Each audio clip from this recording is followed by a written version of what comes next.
It's now time for Ermanni and Edwards with Maz, live on the Woodward Sports Network. Every day, 2 to 4 p.m. Starring Ryan Ermanni, Michigan great and former NFL baller Braylon Edwards, and of course, Tom Mazaway. Let's talk some sports.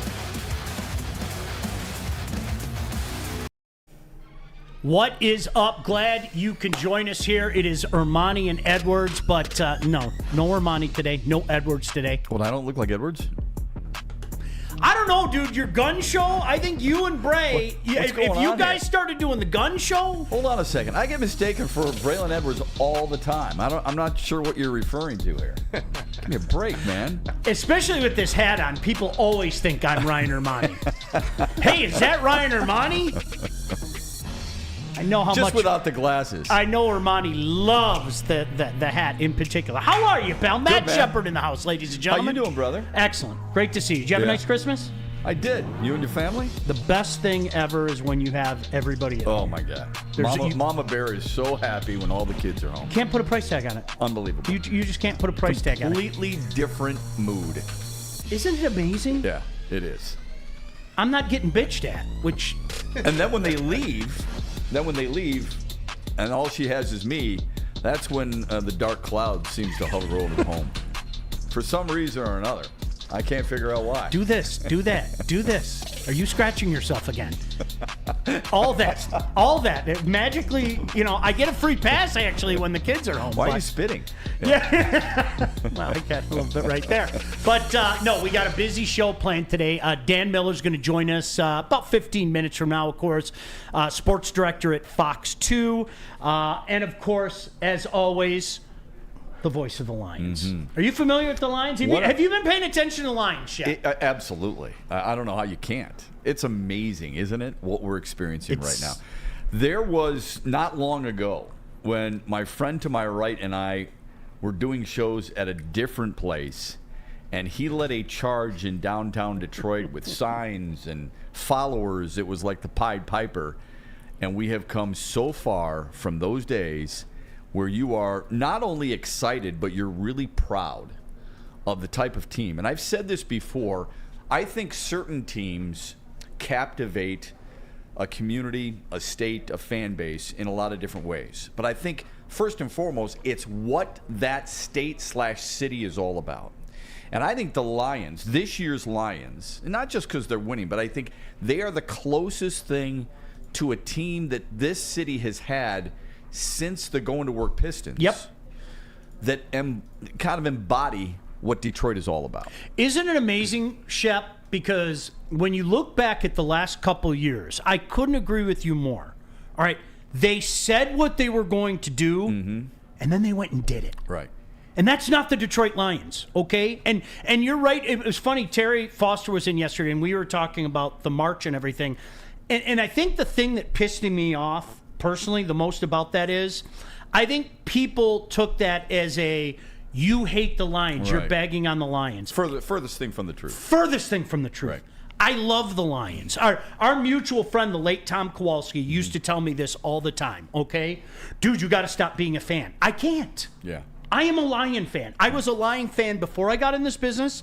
I will be a Lion fan after I leave this business. I'm going to be a Lion fan forever. And you pass it down. You 1,000. pass it down to your kids. Yep. There was a time where when the Lions were struggling mightily, and it wasn't long ago, I would have a conversation with my oldest boy once a year. I would call him and I would say, I'm sorry that I raised you a Lions fan. But I couldn't help it because that's who we are, right? And now I think he's enjoyed this as much as anybody I've been associated with just because we've had those conversations and because he knows all the crap teams that you and I have covered for years and years and years. And it's refreshing.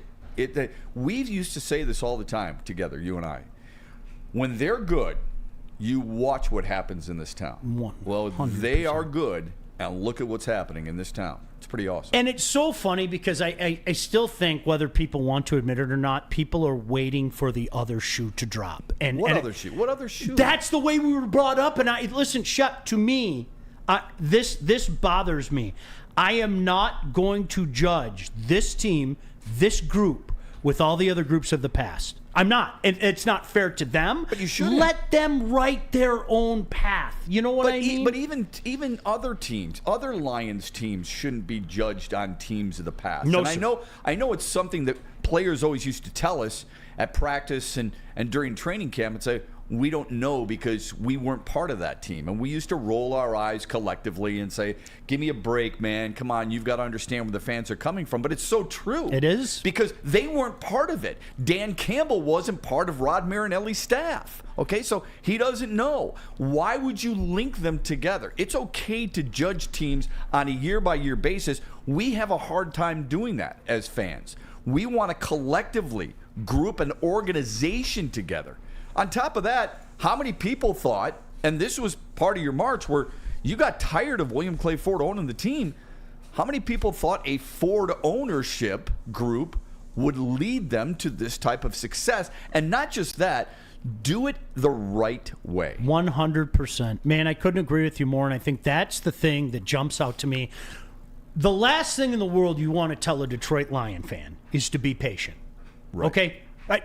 Our whole life has been patient, right? Yeah. I mean, it doesn't matter. You could be old guys like us. You could be Pete. You could be Kool-Aid over there.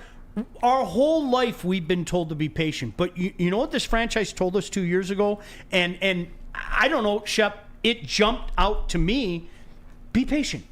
It's not ready yet. Yeah. Okay? We're going to get those extra draft picks. We're going to get those 2 extra draft picks, and we're going to put them to good use. And we're going to build it, as you said, the right way. So people wanted to run before they could even crawl. You know, when you think back to 2021 and even into last year. And, Shep, it was all built. You could see it as plain as the nose on your face now. It was all built for what happened this year. And here we are. And unlike franchises teams of the past with this franchise, Shep, this window's open. This is not a 1 year, okay, you better strike now. You better go get that defensive lineman that can make all the difference in the world. This window's open for a few years, and that has me excited. Yeah, I would agree with that. I think there are certain key members of this team you have to make important decisions on, and you can do that after the season with Decker and Jackson on the left side of your offensive line. Eventually, you're going to have to pay St. Brown and things like that. You don't want to get too far ahead because you'd like to live in the moment right now, and we deserve to live in the moment. But I do remember when Dan Campbell first came here, when Brad Holmes first came here, and they won the press conferences. You and I have been at press conferences. I thought Jim Caldwell won the press conference. I thought Jim Schwartz won a press conference. It's not about the press conference. It's about what you do. And let's face it, because Detroit Lions fans have been scarred for so long, they took their shots. They made fun of. And it wasn't just fans either. It was members of the media. It was a collective eye roll. It was a giggle once in a while. It was shoulder-shaking laughter when they struggled a little bit because they didn't want to believe. And they did the same thing to him that they had done to others in the past. And my biggest issue with us collectively in the media and fans in general too is when we're right, we're the first ones to stick our chest out and say, see, I told you so. Yep. But when we're wrong, we don't go back and say, I missed that. Oh, I hate it. Shep, I that has been a pet peeve of mine. I never, ever want to be that guy. I want to be the first guy. Like, here, listen, before any of you are yelling it, Jared Goff, didn't see this. Right. Didn't see it. Do you know what I saw? I saw a turnover machine in L.A. Yeah. I saw a guy that saw ghosts. And occasionally, if we're being honest, that guy still shows up. He does. Every now and again, he still shows up. I think. Is there a quarterback who doesn't have that? No. And Shep, let me say it again. I did not see this out of Jared Goff. Right. Period. End of story. Yeah. So hopefully I beat you guys to it. Didn't see it. You know, I loved what they were doing. I think, I'll be honest with you, I think the best example is Jahmyr Gibbs. Because when Jahmyr Gibbs is on the draft board and the Lions go get him, what did everybody, and I mean everybody in this town, even nationally, what the hell are the Lions doing? Why wouldn't you go get X? You can fill in the blank, whatever guy you want to. Jalen Carter is usually the name that people come to mind with. But they didn't want a running back. They're not important anymore. No offense to you. This not on my fantasy football team. I got to get a quarterback and I got to get a wide receiver. Well, you know what? Are you glad you got him now? Yeah. You're damn right you're glad you got him now. How many people are going, I got to be honest with you. I think I got that wrong. Yeah. Not many. No. Okay? No. Same thing with Sam Laporta. What are you doing with drafting a tight end? Why do you need a tight ends are really freaking important right now in the NFL. Ask Kansas City. Ask San Francisco. Ask Minnesota. Ask Baltimore. Really, really important. Shep, but you know what I think it comes back to? It comes back to that which we were just speaking about a couple minutes ago. Nobody wants to play chess. And what I mean by that is nobody wants to look beyond the next move and look at 2 moves ahead, okay? Yeah. Because you bring up Sam Laporta. What would I rather have right now? TJ Hawkinson, as good as he is, I'm not going to take anything away from him just because he's not a Lion anymore. Right. TJ Hawkinson is a freaking weapon. Would I rather have TJ Hawkinson and that contract or have Sam Laporta? Well, anybody with half a brain in their head's going to say Sam Laporta, and that's even before the massive knee injury that he just had.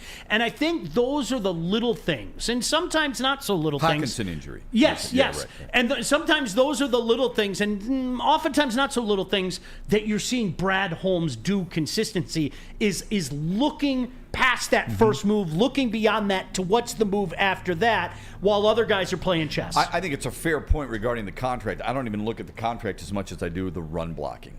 TJ Hawkinson is an incredible weapon, like you said. He can't hold a candle to Sam Laporta's blocking at that position. Yeah. No doubt about it. So we got lots to do. We're going to talk about a lot about the Lions, obviously. You have to excuse guys like Shep and I. Seriously. I mean, we've been waiting for this. Yeah. We've been waiting for this. We all have our story. I told the story yesterday, Shep. Thanksgiving Day, 1980.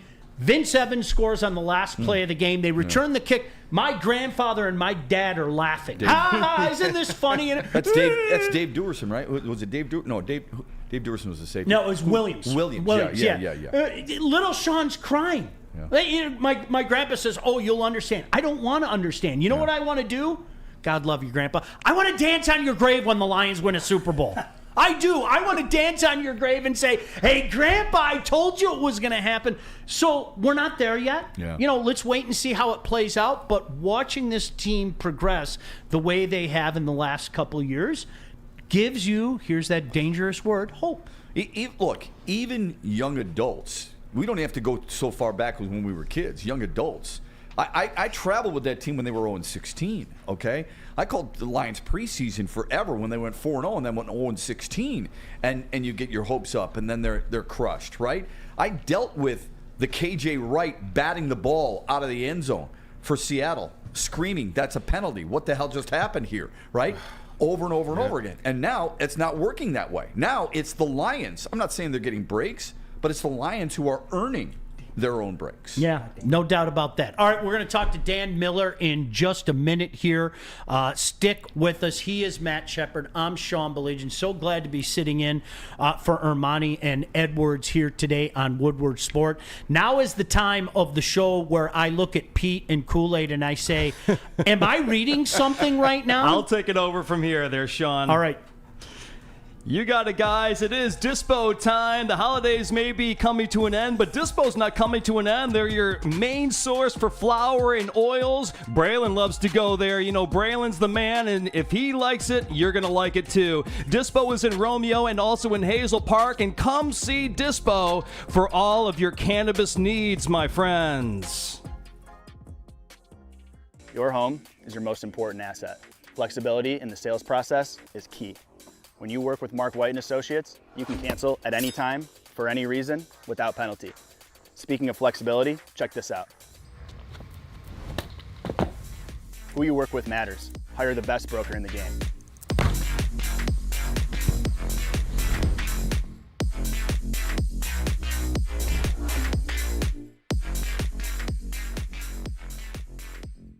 Brace yourselves, Detroit. As the sun begins to set, 2 of Woodward Sports' brightest young stars will be taking the mic for a brand new show. Woodward Nights with Spooner and Broder. The dog days in Detroit are over, and the boys are unleashed. Join in on the banter and hop on the bandwagon of the #1 night show on the internet. Tune into the Woodward Sports YouTube channel every weeknight from 8 to 10 p.m. Woodward Nights with Spooner and Broder.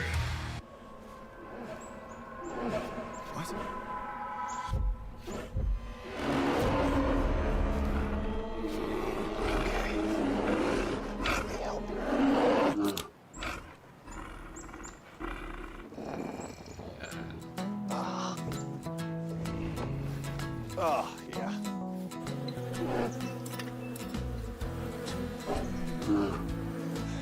Listen.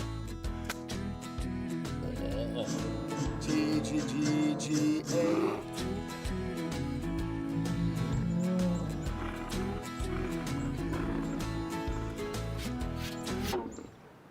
Oh, sorry, I forgot. There we go. Oh, cheers, buddy.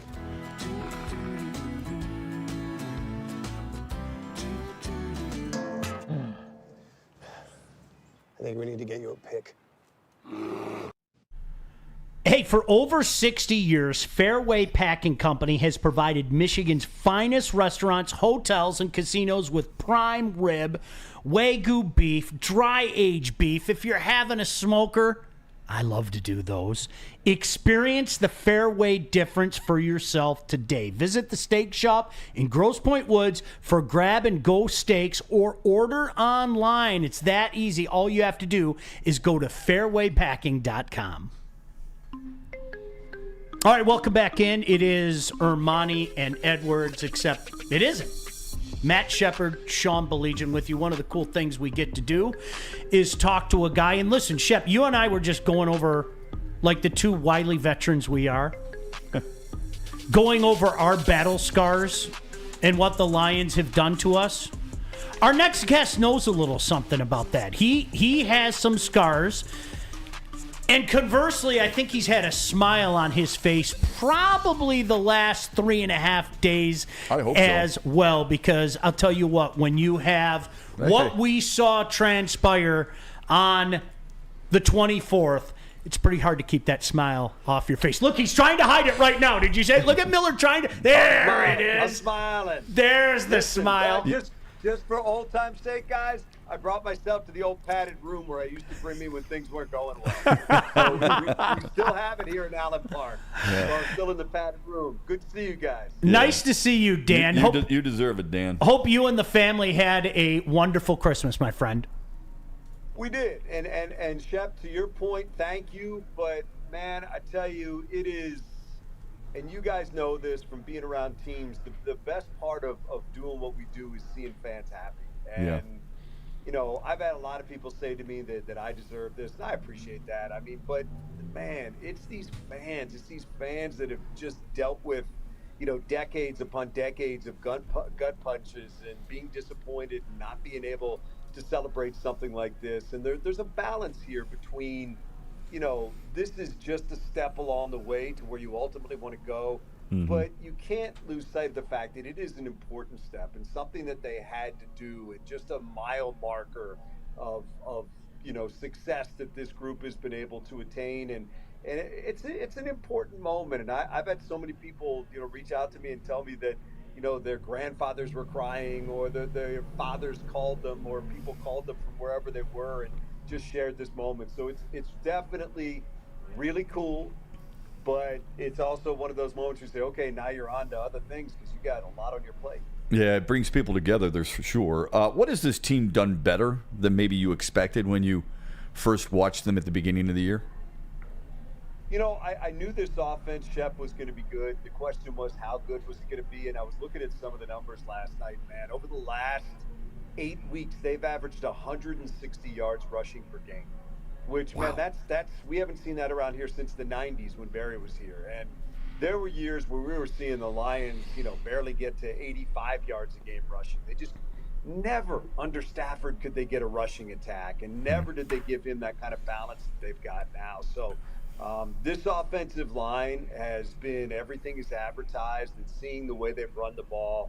Because, man, in this league, that's just flexing. And I just got done doing something with Ben Johnson. I asked him, when you're running the ball like that, how does it change your job? And he just said, you know, paraphrasing, but he's just like, it changes everything. So I think the consistent running game, not knowing with those two running backs coming in exactly how that would go, we knew who Montgomery was, but has just given them so much. And then, yeah, I think the questions are still, you know, on the defensive side of the ball. And I think that those were questions we had coming into the year. And frankly, outside of the job they've done against the run, which has been really good, you still have some concerns about this defense against the pass. Dan Miller, of course, the voice of the Lions, Fox 2 sports director, host of Game Day Live, kindly joining us here on Woodward Sports. Dan, I want to stay with the running backs for a moment because I saw your tweet last night, and Shep brought up the point about draft day and Jahmyr Gibbs. There were people that were literally pulling hair out of their head. And one of these days, very soon, I'm going to have an official Brad Holmes Appreciation Day. I really am, because let's face it, there were a lot of people that didn't like both of those decisions. If we're being honest right now, looking back, I'm not calling anybody out. If anything, I am just accentuating the point that Brad Holmes went out and saw David Montgomery is going to be an upgrade. Jahmyr Gibbs is going to be an upgrade. And both of those moves, while chastised at the time, have worked out wonderfully. Yeah, I think that Jamal letting him go, that was more emotional than anything else for people because of what he had done in the year that he had. I think if anybody was being honest with themselves, Montgomery's a better player. I mean, and has been in the NFL. You can't take away from what Jamal did. But Montgomery is just, man, his ability to make guys miss and his consistency and doing it in Chicago, at times behind a patchwork offensive line. The thought of him playing here with this offensive line was exciting. Gibbs, you're right, man. I mean, look, there were people who got personal on draft night. I mean, You can go back and look at some of those tweets or X's or whatever you call them, and people were like, does Brad Holmes know how this works? Does Brad Holmes know what he's doing? And, I mean, these were people that are in the media in the NFL, and I'm not here to take a victory lap for Brad or anything like that. He does his job, but it's, guys, I'll be honest with you. It is, and look, probably I'm guilty of it too, but it's probably one of the most difficult events because everybody's an expert on draft night. Oh, it right. is just like everybody is right. an expert and knows all about these players. And you know what? It's one of the things that makes it great because everybody feels like they can be. But man, it's sometimes a hard 3 days to get through because some of the final opinions that people drop out there, and there's just no arguing that there's any leeway between what they think and what might be the reality. Yeah, that's so true. Like they want to use the fourth round on the guard from Iowa State. They've never seen him play. There are always watershed moments, right, for broadcasters when you think or you look at Lomas and TJ and you say, you know what? I'll be damned. This team's pretty good. What was that watershed moment for you during this season? Ooh, good question.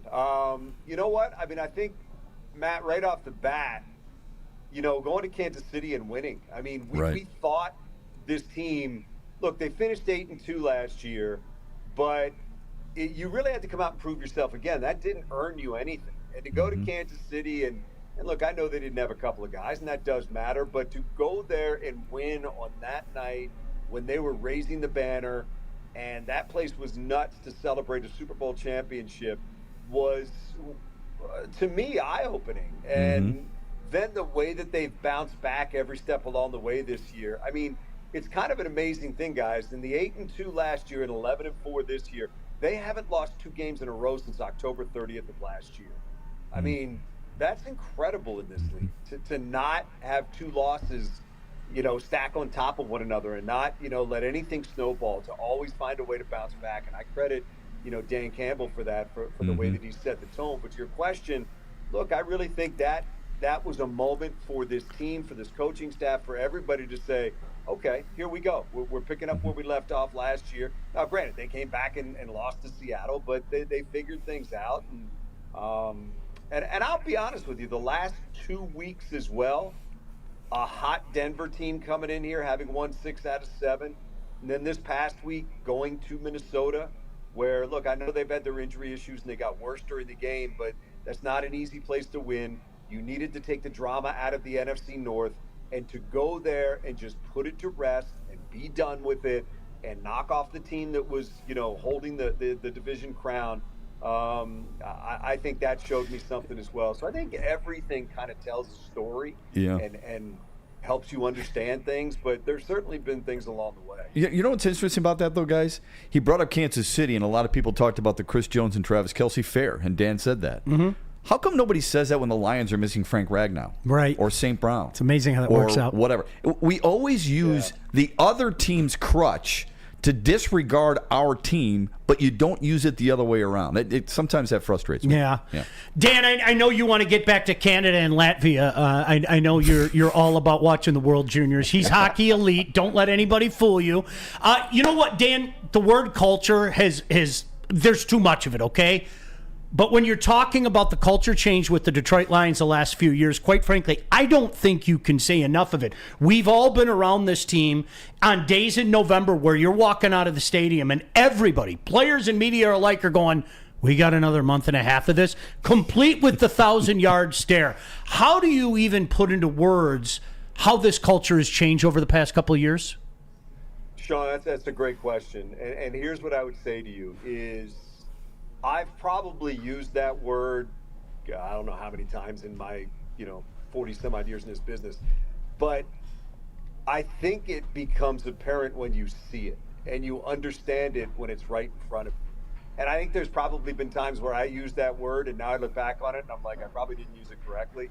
But I'll go killer on you. Here's the deal. You have at the top of this organization, Sheila Hamm. And when she moved on from Bob Quinn and Matt Patricia, she could have just gone out and said, okay, here's a good general manager and here's a good head coach. And people wouldn't have blinked. They would have said, okay, good job. And she would have hired somebody. But she did it differently than that. She did a deep dive into this organization and found out that it was broken and it was fractured and people here weren't happy. And the previous regime had left a lot of people on the outside thinking that they didn't matter because, frankly, that's the way they were treated. And she brought in Chris Spielman, and along with Mike Disner and Rod Wood, that group got together and decided what this organization was going to look like, what values they wanted to have, and just who they wanted to be top down. And I mean Sheila to whatever you consider the lowest rung of the ladder here in this building. And then they went about building the organization. They didn't do it the other way. They didn't bring somebody in and say, okay, here's how we want to do it. They made sure that culture that they wanted to have, the way they wanted people to be treated in this building and at Ford Field, was matched by Dan Campbell and Brad Holmes, and that their personalities would fit that. And those guys have come in and lived it from the day that they've gotten here. And, I think it starts with just being quality people. And if you have that, then you have players that want to follow along. If you have players that don't trust their coaches, don't believe in their coaches, feel like their coaches are telling them one thing and doing another, that's a license to lose and a license to not have things go your way. But it gives you an endurance and a durability when there's something deeper than just football. There's just something within this organization where everybody feels valued and you feel a part of success or failure. And I can't go any further than Sheila in crediting her in doing that. And I think she set the course for this organization, set the tone for this organization, put people in place that were going to continue that. And it's unlike anything I've seen in a lot of places. I mean, I covered Washington under Joe Gibbs. I saw it there. It started with him, and certainly it permeated that organization. And I'm seeing that here. And I think that's a part of everything that's happened. It's bigger than football, man. It's how you treat people and how those people feel valued every day when they come to work. Yeah, that's really well said. And you're basically saying it's leadership, and it really starts at the top. Real quick, because I know you got to go. I hear so many people talk to me every day about, oh, man, the Lions got to be at home. They got to be at home. I said, that's fair. Okay, you want the home playoff game, and they're going to get that. But they've lost 2 games at home, 2 games on the road. I think the biggest compliment this team has right now is, besides the fact that it embodies this city as much as any team that we've had here in a long time, but that you trust them on the road as much as you do at home. What makes you think they can do that in the postseason on the road like they've done so far during the regular season? I think, Shep, it's just what you said. It's the fact that they have gone and won 6 times on the road and 6-2 on the road. I think they're 6-2 now. 6-2 on the road this year, and they've proven it. Now, look, I do think that this team is better in a controlled environment because of the way that they play offense and the way that they want Jared Goff to work with timing and things like that. So, I mean, once they got past the Chicago game at Soldier Field, the rest of their games were basically indoors. Right. And I do think they're better. But look, if they have to go on the road to play this year, I don't think you look at that and say, oh, my goodness, there's a massive difference between the Lions at home and the Lions on the road. Like you might say with the Cowboys, who have been lights out, averaging almost 40 points a game at home, and then looking really vulnerable on the road. I don't know that you say that about the Lions. I think there's a comfort level that they have. I think these guys, bond well together. I think there's that, we only got the guy standing next to us type attitude. And I think Dan Campbell is, the one thing he does, man, he sets the tone for this team and gets them ready to play. And I think he never makes it too big. He makes them understand where they're at. And I think he always has them ready to play when they're away from home. So, look, they've, obviously the Baltimore trip was miserable, but for the most part, this has been a really competitive team, whether they've been home or on the road. Would I rather be home? Yes. Would I rather be indoors? Yes. But if they have to go to Philadelphia, do I feel like this team is going to be really, completely up against it because of where they're playing? I'd say no. They'll figure out a way to deal with it. Agreed. Dan, before we let you go, of course, Game Day Live, I was fortunate enough to be a part of that show for 8 years. Let people know when they can see that this weekend, what you guys have coming up on Fox 2 as well. We are doing the quick turnaround, which you guys have done. You guys have been early risers many times. So we're going to go to Dallas.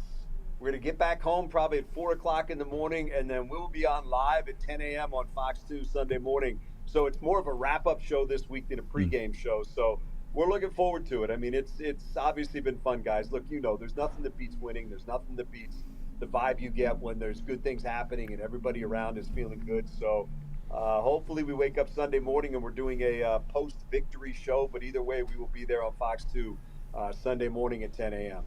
Great stuff. Appreciate you, Dan. Always a pleasure. Safe trip to Dallas. Certainly bring home a W, and we'll all be watching Sunday morning. Always great catching up with you. Keep up the great work, man. Way to go, buddy. Thanks, man. Appreciate you guys. Great seeing both of you. All right, we'll talk some junior hockey later on. I'll text you, okay? He'll jump all over that. Dan Miller kindly joining us. All jokes aside, Shep, he used to come over. This is a true story. We used to have some hockey viewing parties at the house.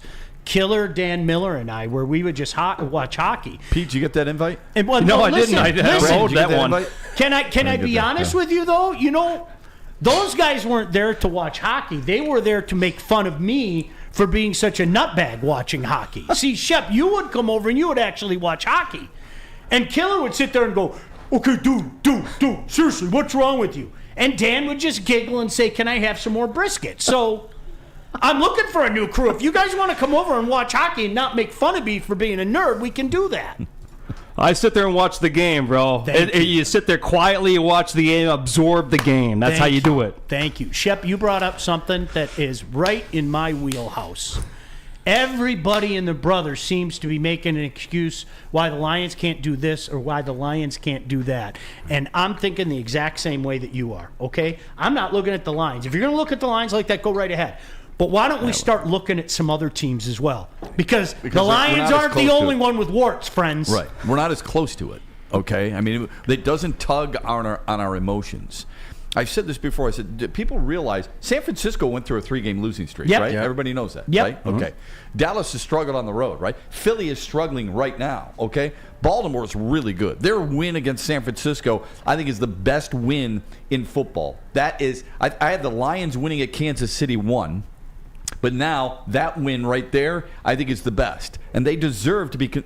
Remember, they lost to the Colts. They lost to the Steelers, who aren't very good either. So everybody's got warts. You're not going unscathed in the NFL. No, sir. Okay? This isn't the 1972 Dolphins. It just doesn't happen. You're going to stub your toe once in a while. We can't seem to get past that. No. And maybe we're not unique in that regard. Maybe every fan base is like that. Like maybe they're freaking out in San Francisco right now. I told you Brock Purdy wasn't that good. He just threw 4 picks. I know he threw 4 touchdowns the week before and the week before that too. But, oh my God, maybe we're not that good. It happens. Maybe we need to have a Your Team Sucks segment. Maybe we'll do that when we come back. How's that? We'll tell you why your team sucks, because I'm tired of hearing why my team sucks. All right, don't go anywhere. More to come. We're going to talk a lot of Lions. Obviously, I'd love to get Shep's thoughts on the prospects for Michigan football. It's a unique. I want to throw something at you about Michigan football come up later in the show, because I think this year is unique as opposed to the last couple of years. But we'll get some comments from Dan Campbell as well. But now is that time in the show where I'm going to not look at Kool-Aid and I'm not going to look at Pete. But what I'm going to do is I'm going to look directly at you and go, hey, guys, what's coming up next? Well, that would be Big Boy, Maz's favorite advertisement. And winter time in Detroit is always better with comfort foods from Big Boy. Try the veal parmigiana or the new Southern Comfort Chicken Bowl. How about breakfast? The stuffed potato pancakes are back. The classic lumberjack or Santa Fe Garden. Also, new apple pie hotcakes. They're there too, boys. How about that one? Too good to miss. Top it all off with a new gingerbread shake or dessert. Stop by your local Big Boy today.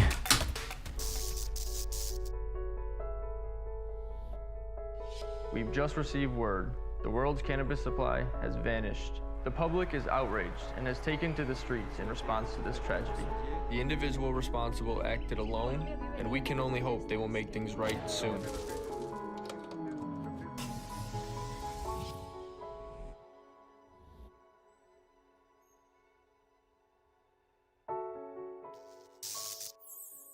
Have you ever wondered where all the finest restaurants get their steaks? It's Fairway Packing Company, providing Michigan restaurants, hotels, and casinos with prime beef for over 60 years.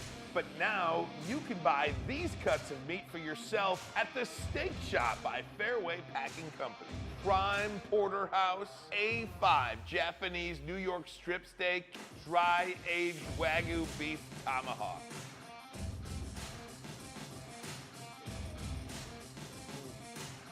Delicious. Get to the Steak Shop today. Enjoy fine wine, have a private party, and get the finest cuts of meat anywhere. The Steak Shop on Mack Avenue in Grosse Pointe Woods, or order online, fairwaypacking.com. Where's the most convenient place to get that big fitness energy? It's Planet Fitness. Join today for just $1 down, $10 a month. With over 2,400 locations and equipment for every workout, you can get in, get energized, and get going. And with free fitness training and most clubs open 24 hours, everyone belongs in the judgment-free zone. So join today for $1 down, $10 a month, no commitment, cancel anytime. Deal ends Wednesday, September 13th. Join now at any Metro Detroit location. Hurry, offer ends soon. Well, drafting is a complicated business in professional sports. Eric Ebron over Aaron Donald, Darko over D. Wade, Stanley Johnson over Booner. Well, let me help you out. Jack Labrador is the game for you and your family. 1 deck, 3 games, fun for the whole family, less than $20. In fact, my family and I played it over the Christmas holidays. You'll love your Jack Labrador. Pick more than you. You'll love your Jack Labrador. Pick more than you love Sam Laporta or Jahmyr Gibbs. Draft like Brad Holmes. Draft at jacklabrador.com now, or scan the QR code right above my head. Jack Labrador, Labrador, Labrador, Labrador. What is the challenge here with resetting and refocusing and putting the celebration behind you and making sure you... That's the biggest opponent right now for us is really the satisfaction, complacency. That is what we're going to fight from here on out. And they're going to know that. We'll have a meeting here in a little bit, and we got smart guys. They understand that, because all these questions, no different than, and I understand why you'd ask it and why it is a big story, because it's been 30 years. But if we continue to talk about it and we answer them and we live in that moment, then we're not getting to the next thing. And it's really no different than what happens in the playoffs. You win a big game in the playoffs, well, you don't have time to really enjoy it. You got to get ready for the next one, and that's where we're at. So it's a great thing. I wish we had more time to enjoy it, but we don't. And we're off to the next one, and we got to want more. We got to stay hungry, or we won't be able to get the next one. Shep, it is reality, whether we want to admit it or not. Everybody deals with it. They can say the right things. They can try to apply the right things. You have to do something to make sure that you don't suffer from a hangover. Look, that was an emotional day on Saturday. You knocked off your division rival, a team that dominated this division last week. You know what everybody around town is saying. Now you got to make sure that you drink a copious amount of water the night before. Maybe pop a couple of aspirins to make sure that you don't have that hangover going into Dallas on Saturday. Do you think that's us or do you think that's players? I think they fight it too, whether they want to admit it or not. I've seen it too many times. Would you agree with that? I've seen it way too many times. I think it's more common than probably not. That's why it's always amazed me when you and I talk to athletes and you'll say, what's harder to win? The first championship or repeat championship? And they'll tell you the first one is the most challenging because you've never been there before. Yep. However, the complacency argument then goes out the window because we've seen teams repeat, but not that many. So it can be very challenging in that regard. I think the complacency for me would be right away, knowing that in the NFL you have a week to prepare.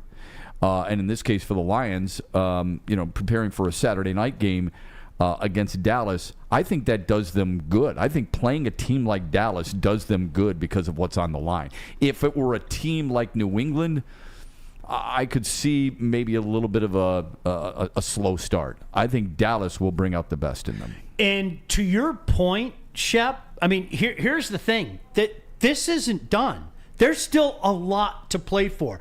I'm gonna use me as an example.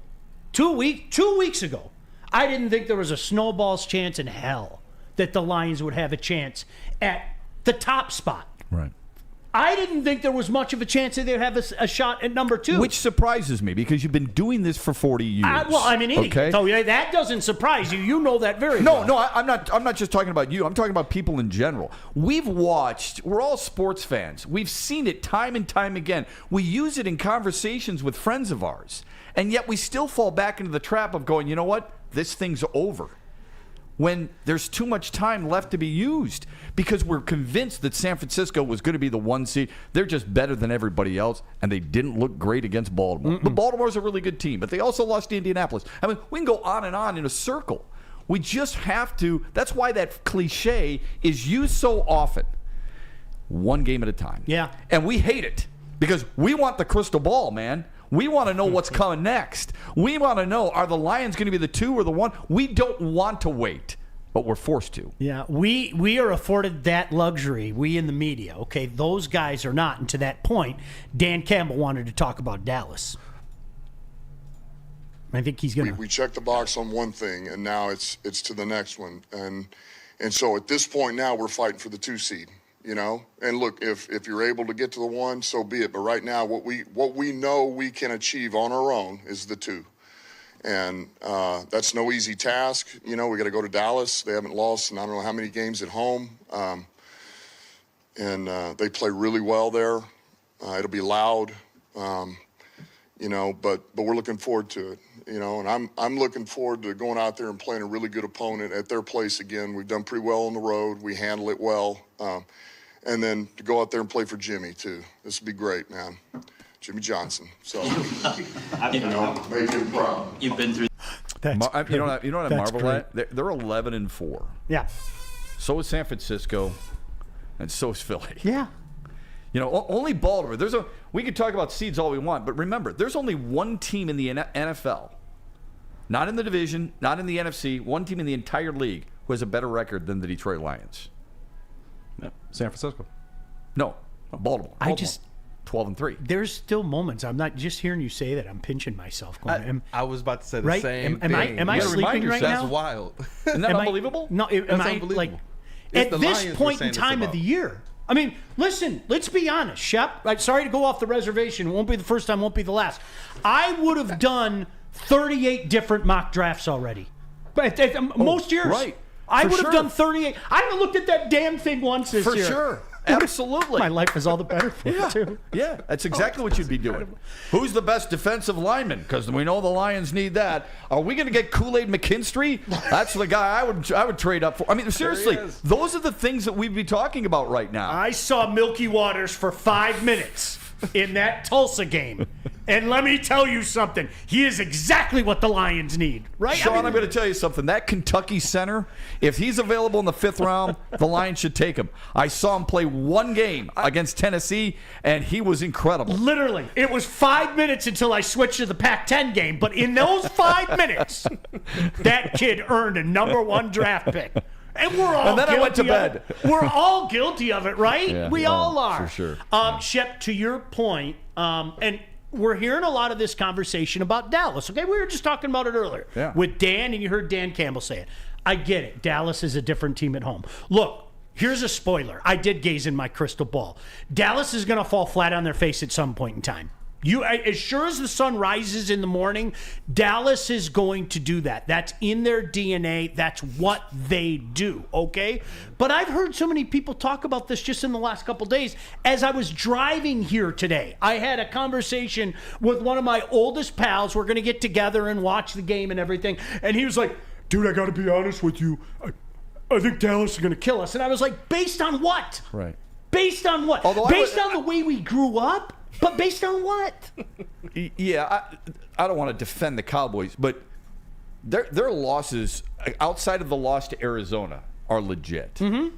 Okay? I mean, you don't like losing. You don't like getting, bullied behind the alley. But the teams they've lost to are quote-unquote justifiable. When you fall in San Francisco and they got pounded. When you lose in Philly, and it was close, but they still lost in Philly. When you lose at Buffalo, and they got pounded there, and Buffalo's playing really good football, and losing on a last-second field goal to Miami, those are somewhat legitimate. I think Dallas is better than what they showed at times during those games. They don't necessarily scare me if I'm a Lions fan, but I think for us to just say, I think they're going to fall down, I don't know, man. I mean, I think their defense, I love Micah Parsons. I think he's a phenomenal player. I think if Zach Martin's healthy, they're a different club too. I think it comes down to quarterbacking, man. And I hate to say that, but look, you're the biggest hockey fan I know. Same thing in hockey with goalies. If you don't believe in the quarterback, you're not going to have a lot of belief from anybody. And I think that's the problem. I think people just do not believe in Dak Prescott, which is kind of funny considering earlier this season he was the odds-on favorite to win the MVP that is now the odds-on favorite going to Lamar Jackson. So I think that's what it's all about. It wasn't long ago we were talking about the same vein of Buffalo. Buffalo, sorry, you can't win with Josh Allen. Turns it over too often. Don't like running quarterbacks. Not accurate enough. Stephon Diggs' brother is saying, get the hell out of that city. Get the hell out of that organization. Are you glad you're there now, Stephon? I would think so, yes. Do you believe in Josh Allen now? He's a third now. I think he's third or fourth, depending on which website you look at, who could be the MVP and what they've done. He's got the same number of turnovers as Jalen Hurts, who everybody wanted before the season. I'll take Jalen Hurts over just about anybody. And I like Jalen Hurts. I'm just saying, our opinions change week to week in football because of the results that we're noticing. I love me some Joshy. You probably know that, and I have like sung songs about him on these very airwaves. And this goes back to what you were just talking about a couple minutes. These draft experts. People annihilated that guy. People, do you remember? Yeah. Oh, absolutely. People annihilated I called Josh 2 games to him while he was at Wyoming. No way did I think he was a first-round draft pick. Yeah. I'm not afraid to say I was wrong. It's amazing how But you know what? They were wrong about Brock Purdy, too. We've been wrong about a lot of players in our careers. In the media. Charles Rogers, we were really wrong about, okay? There's a well-known guy, Mark May, who actually said on national television he's the best wide receiver in the football. Not just college, but in football. Not anymore. See, why do you do this? Because you say something. Sean Salisbury and Reggie Bush, do you remember? Yeah. He is going to change the National Football League. Right. That's a real quote. Right. Reggie Bush is going to change the National Football League. Now, I'm not degrading. Here's a fine running back. Right. He was a fine running back. But it's amazing how that works. He's not itself Eric Dickerson. He's not Walter Payton. He's not Barry Sanders. Freaking not. Right. All right. I'm going to look in the camera We now. have Guardian Alarm. Oh, Guardian. That's That'll me. be you, All right. dude. Hey, did you know it's a new year? And because it's a new year, let Guardian Alarm offer you customized solutions from real experts. Their professional technicians take the time to recommend security and automation solutions specific to your need. How about 24/7 professional monitoring? You can call them anytime, day or night, and know that a Guardian team member will stay on the phone with you as long as needed. This is technology backed by people. Your safety and security deserves technology that's been proven to work and people who have been proven to care. Call 1-800 out. That's 1-800 Stay out. Guardian Alarm. Stop searching for a vehicle and start finding one. Les Stanford Chevrolet Cadillac makes it easy. We harness the power of multiple dealerships and own the biggest selection of GM brands in the area to get you the car you need. With the Les Stanford Group, you'll have access to 4 different dealerships, providing you with more makes, more models, and more choices. We're connected to more than 1,000 vehicles. And with so many high-quality CPO vehicles available, you'll find new car quality at pre-owned prices. You can start and end your search at lesstanford.com today. Brace yourselves, Detroit. As the sun begins to set, 2 of Woodward Sports' brightest young stars will be taking the mic for a brand new show. Woodward Nights with Spooner and Broder. The dog days in Detroit are over, and the boys are unleashed. Join in on the banter and hop on the bandwagon of the #1 night show on the internet. Tune into the Woodward Sports YouTube channel every weeknight from 8 to 10 p.m. Woodward Nights with Spooner and Broder. Calling all landscapers. This is Darren McCarty. I'm at Outdoor Equipment Co. How would you like to landscape like a legend? How about a bad boy zero turn? And even a chainsaw.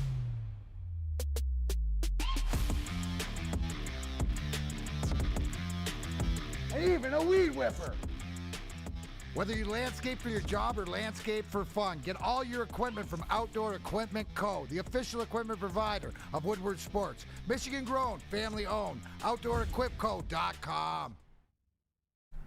What happens when you run a great business for over 50 years? You expand and offer more products to more people, and that is exactly what the great folks at Les Stanford did by adding Les Stanford Buick GMC. It's the same great service that customers have come to know and trust. On Woodward, just south of 9 Mile, check out Les Stanford in Dearborn today. Find the brand you want at lesstanford.com. I've gotten a number of texts, which is that's nice, and I feel like I'm not shocked by anything. I appreciate and I do.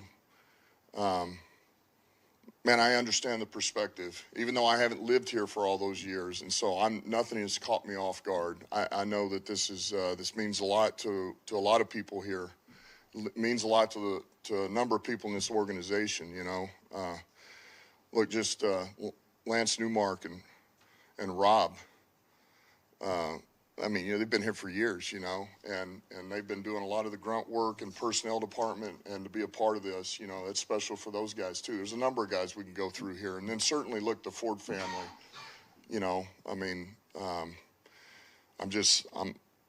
I'm appreciative of the support they've given us, and Sheila, she's, like I say, I can't say enough great things about her, and I'm happy that we could deliver this one thing, but we got more work to do. Shep and I were just talking about the break that you're at the point. By the way, he's Matt Shepard. I'm Sean Baligian. How you guys doing? So we got Kool-aid here. We got Pete Spivak here. We were talking, you can't talk enough Lions right now. And Pete, evidently, is you're perusing the chat. A lot of people agree with this. It is just chock full of Lion chatter right now. Yeah, absolutely, boys. We got a lot of guys who are loving their Lions, and Nick Hedigan. I live in Baltimore. Going into the Lions game, Baltimore had the Lions beating the Ravens. Even Baltimore fans are giving Lions a lot of credit, and a lot of also just real quick, boys. A lot of people are enjoying both of you guys on the mic. Oh, thanks. Well, that's very kind. Baltimore. Thank you. I bet you people in Baltimore right now are saying, "Look at the quality wins the Ravens have." obviously San Francisco, but I bet you they're guaranteeing that the Lions is a quality win for them. Oh, 1,000%. Right. That tells you how far they've come. Yeah. Dan Campbell, that was a really good cut that Pete just played. Dan Campbell is, a Detroit kind of guy, but I am so happy for the people in that organization who have struggled with that organization, tried to do whatever, sell tickets, right? Clean the jerseys, Tim O'Neill, those guys, all those guys who have had to put up with so much for so long, because you know what they get everywhere they go. Hey, they're at a Christmas party. What does your husband do? Oh, well, he works for the Lions. Oh, immediately. Yap, yap, yap, yap in the ear. How bad are they? So on and so forth. This is a chance to exhale a little bit. Now, we both know Dan Campbell nor the Lions feel like anything has been accomplished just yet, and that's a really good sign.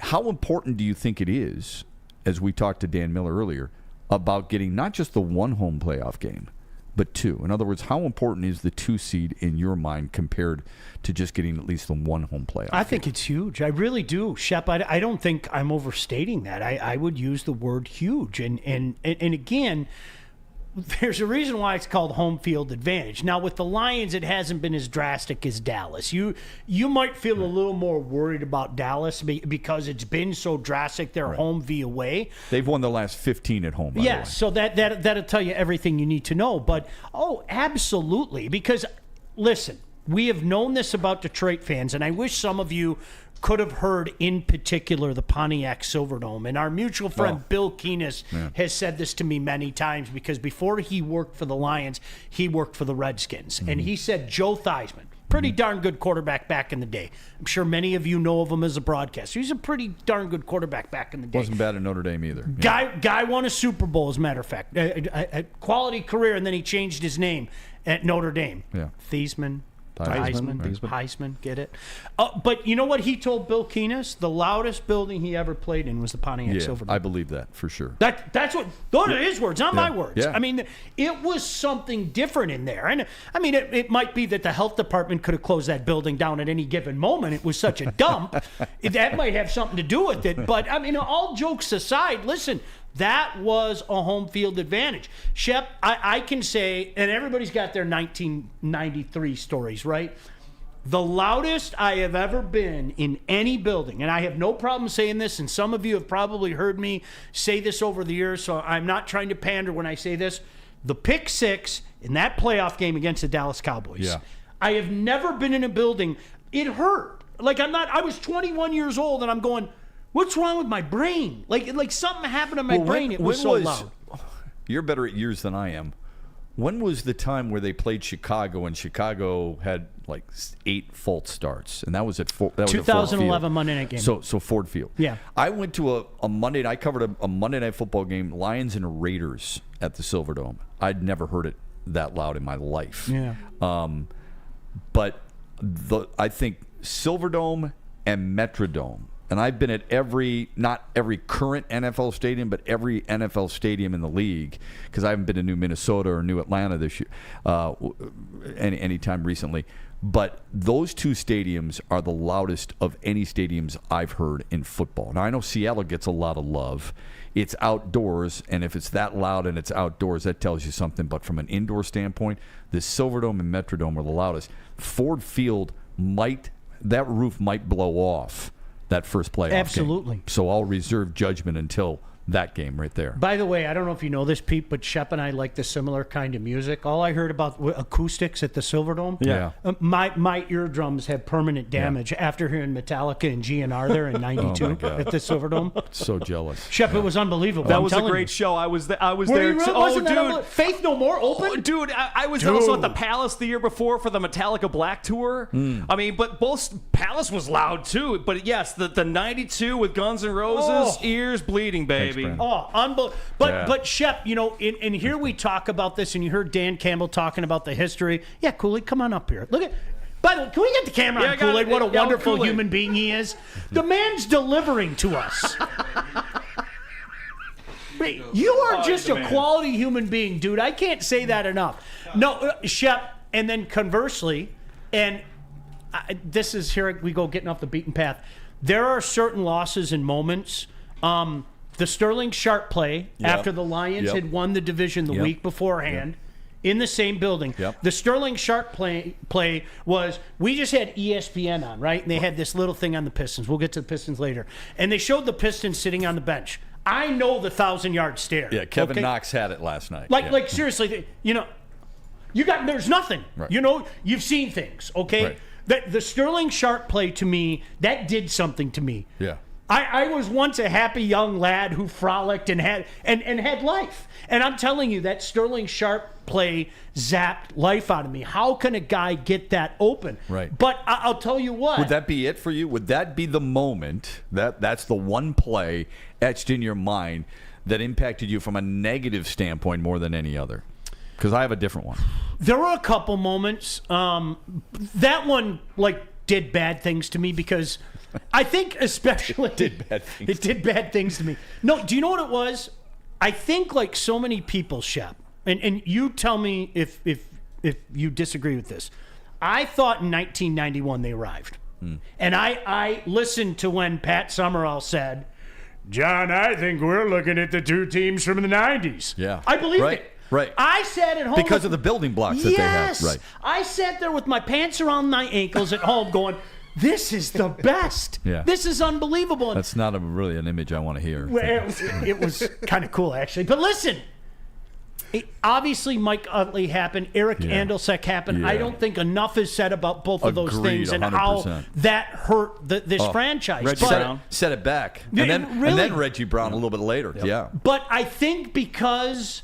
that was when I thought that they were arrived and Wayne was wearing the hat that said restored. Yeah. I think that probably hurt the most, honestly. Yeah, I think, but real quick, because I know we got to go to break. 87, I think, Pistons steal by Bird hurt me more than just about anything. I'll never forget celebrating that they had all they had to do was inbound, sideline out. I was skipping around in my father-in-law's family room because he's a big Celtics guy. I was skipping around going, they just beat him. And I turned my back. Then I saw the replay of the steal by Bird underneath the DJ to lay it in. And then he got up, started dancing. I can still hear the cancer-ridden voice of Johnny Most. Yes. I can. Yeah. Just is dripping Boston. Dripping Boston. Yeah. Or Dick Stockton and Tommy Heinsohn, two Bostonians, two guys calling the NBA Finals or the Eastern Conference Finals. There's no bias there. No. People don't realize we're going to break. Gosh damn it. You got me started. Do I have to read anything? Because I'm going to go off on Tommy Heinsohn when we come back. You're getting yours, Heinsohn. Do I have anything to read? No, I do. You can toss it to Swiss Insurance. I'll toss something at Heinsohn's grave. Woo! That guy. Well, let's see if Tommy has any Swiss Insurance, because if you have football on the brain, it's already been an awesome college and pro football season this year, and winter is the perfect time to shop your home and auto insurance. Shop it like a pro with Swiss Insurance. They cover Woodward Sports Network, and they should be covering you too. Ask for Mark at Swiss Insurance today at SwissINS.com or call 248-800-4177. Stop searching for a vehicle and start finding one. Les Stanford Chevrolet Cadillac makes it easy. We harness the power of multiple dealerships and own the biggest selection of GM brands in the area to get you the car you need. With the Les Stanford Group, you'll have access to 4 different dealerships, providing you with more makes, more models, and more choices. We're connected to more than 1,000 vehicles. And with so many high-quality CPO vehicles available, you'll find new car quality at pre-owned prices. You can start and end your search at lesstanford.com today. Savor the heart of home at Big Boy with our all-new Down Home Comfort dishes. Feast on home-style goodness with our Southern Comfort Chicken Bowl, veal parmigiana, and apple pie hotcakes. The Down Home delight doesn't stop there. Potato pancakes are back. Dive into the richness of our perfectly crafted potatoes with our classic potato pancakes and our stuffed potato pancakes. Top off your meal with our new gingerbread shake, a seamless blend of creamy vanilla and sweet gingerbread flavors. Nothing beats the comforting taste of Down Home cooking. Enjoy every bite, only at Big Boy. At work and at home, we're there with smarter security solutions. Featuring complete automation with customized alerts and more. For over 90 years, we've been the company that's been counted on to protect what matters most, all with personalized service and care. Right now, for a limited time, receive a free video device plus free installation with a new home system. Guardian Alarm. We protect Michigan. Hey, I've talked about these guys a few times in the past. Come to Lady Jane's Haircuts for Men for an award-winning haircut experience. Register to win a trip of your dreams, an all-expenses-paid suite for the 2024 NC2A tourney. That's right, no expense spared for you and 5 of your best buds. Lady Jane's Haircuts for Men, open 7 days a week. Walk in anytime. It's wicked awesome. Shep, you piss me off. You don't even know you piss me off, but you piss me off because you brought up the H word. I have that effect on No, you. listen to me right now, okay? And Kool-Aid, you in particular, you'll appreciate this, okay? Yes, sir. All right, the Pistons, going back to the 80s, okay? Whether people remember it or not, there was a series of steps. We can't beat Bernard King. Right. We can't Especially at Joe Louis Arena. Never. Bernard's going to go off for 80 and 80. And he did. And he did. He went off for 80 and 80. If you don't believe me, look it up. You'll never find that stat. You're going to have to trust me. He also gave up 70, but yeah, anyway. he did. It was 80, 80, 70. It was amazing. Okay? Then they can't beat Dominique Wilkins. Then they can't beat I don't remember Larry. that. I don't remember that. Oh, yeah, there was that little bit. We lost, was it 86? We ended up losing to Dominique and the Hawks. And John and then we Kopnick? finally beat him. And remember Isaiah did that little dance with the basketball underneath because they finally beat Dominique Wilkins. Yeah. But listen, there's no way they can beat Larry Legend and the Chief and McHale, and they finally did that, okay? We finally, after these years of hardship, we're going to the NBA Finals, and I'm not going to lie to you. For young Sean, I was just happy to be there, okay? And it was Lion-esque. It was. It really was because the interception by Bird when Dantley collided heads, the concussion, right, with Rick Mahorn. Yes. Okay, so that was a problem. That kept him out 1 year, and then the next year was the seed. And listen, Shep, I don't know about you. I was just happy they were there in 1988. Did I expect them to beat the Lakers? No. But I was just happy to be there. That son of a bitch, Heinsohn. That son of a bitch. Now, he was on CBS, just so people know. Listen. He was on CBS with Dick Stockton calling the game. A guy who coached the Celtics, a guy who played for the Celtics, a guy who pissed green because he was so Celtic friendly, okay? Right. Literally, it's the Hall of Famer with the Celtics. Hall of Famer with the Celtics. Right. Dick Stockton is from Boston. He's got Red Auerbach's face tattooed on his right butt cheek, okay? It is game 1 of the NBA. It's our moment, Shep. Yeah, and they're drinking Sam Adams. And he's sitting there talking about the Celtics. Right. Well, this will be a great series. It's the worst Boston accent, but I'm rolling with it. This should be a great series but you can't forget about Larry Legend and the... They're gone! Right. Get off my TV, old man! How come he didn't talk about the Spurs? Oh, he pissed me off, that son of a...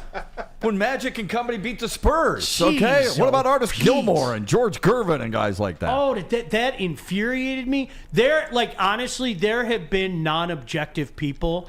That guy was probably the most non-objective broadcaster that I could remember. I'm really actually angry that you brought his name up. Well, I'm going to go home. I got a puppy, and I'm going to tell my wife to hide the puppy because when he starts chirping, I'm going to see that son of a bitch's Heinsohn's face. Hide the puppy. Something bad's going to happen.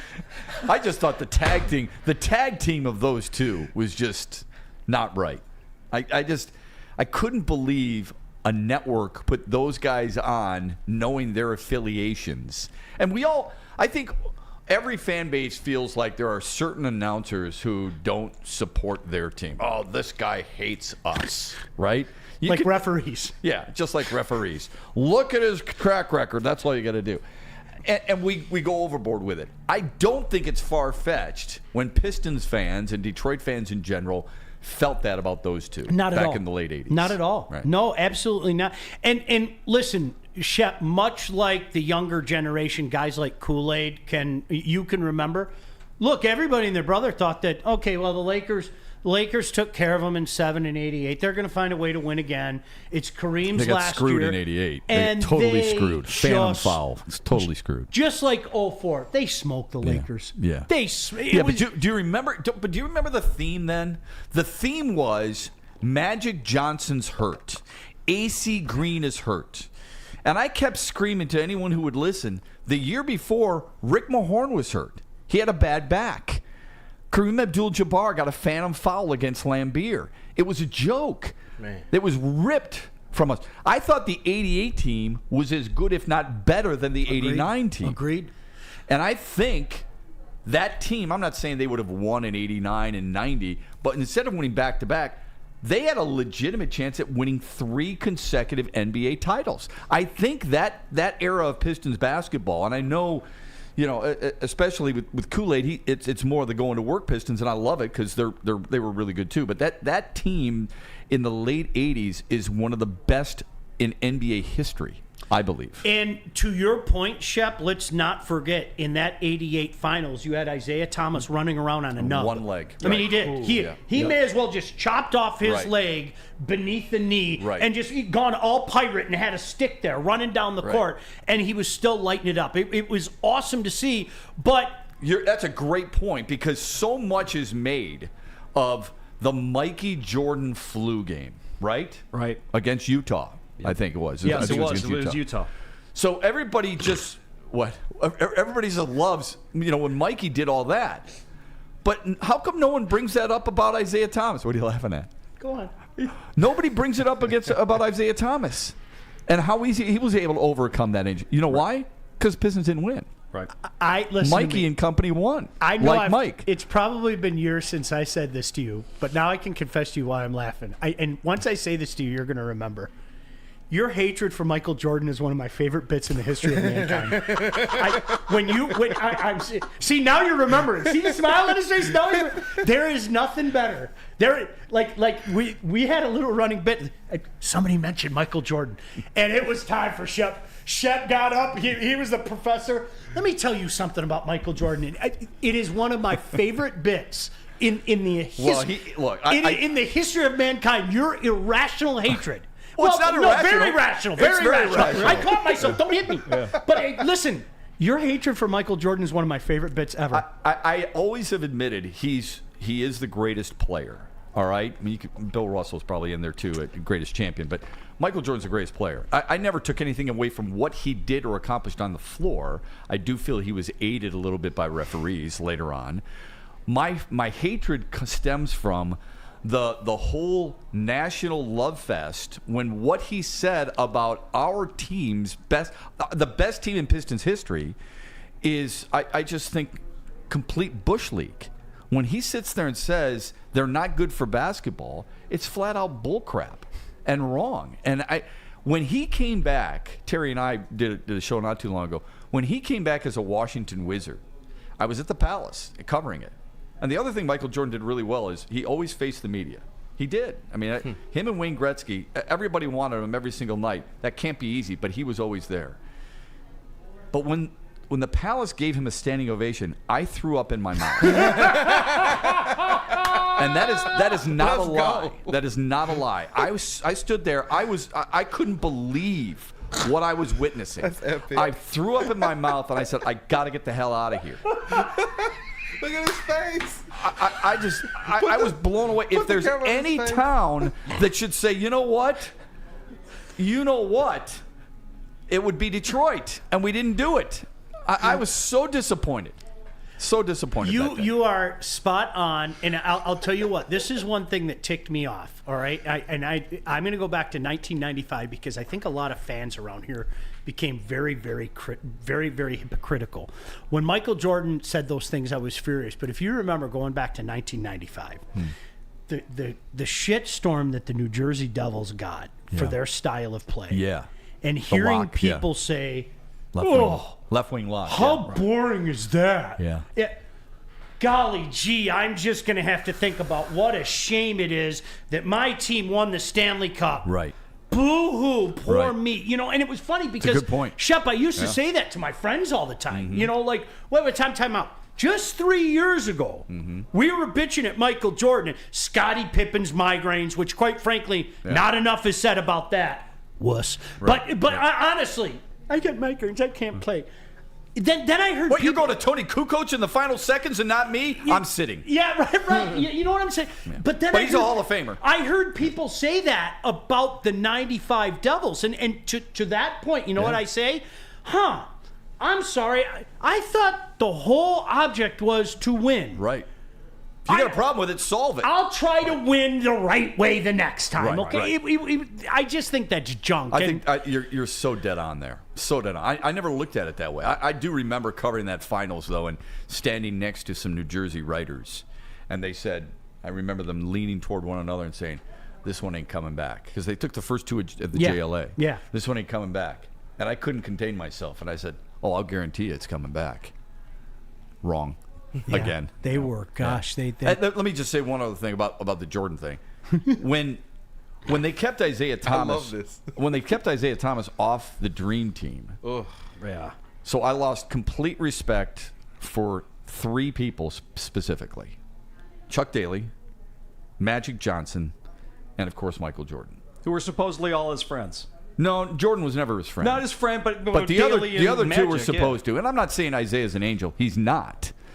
But if there's anybody who should have been selected on that team right after, based on reputation and what their resume told you, okay? Because remember, it's the first time they used NBA pros, all right?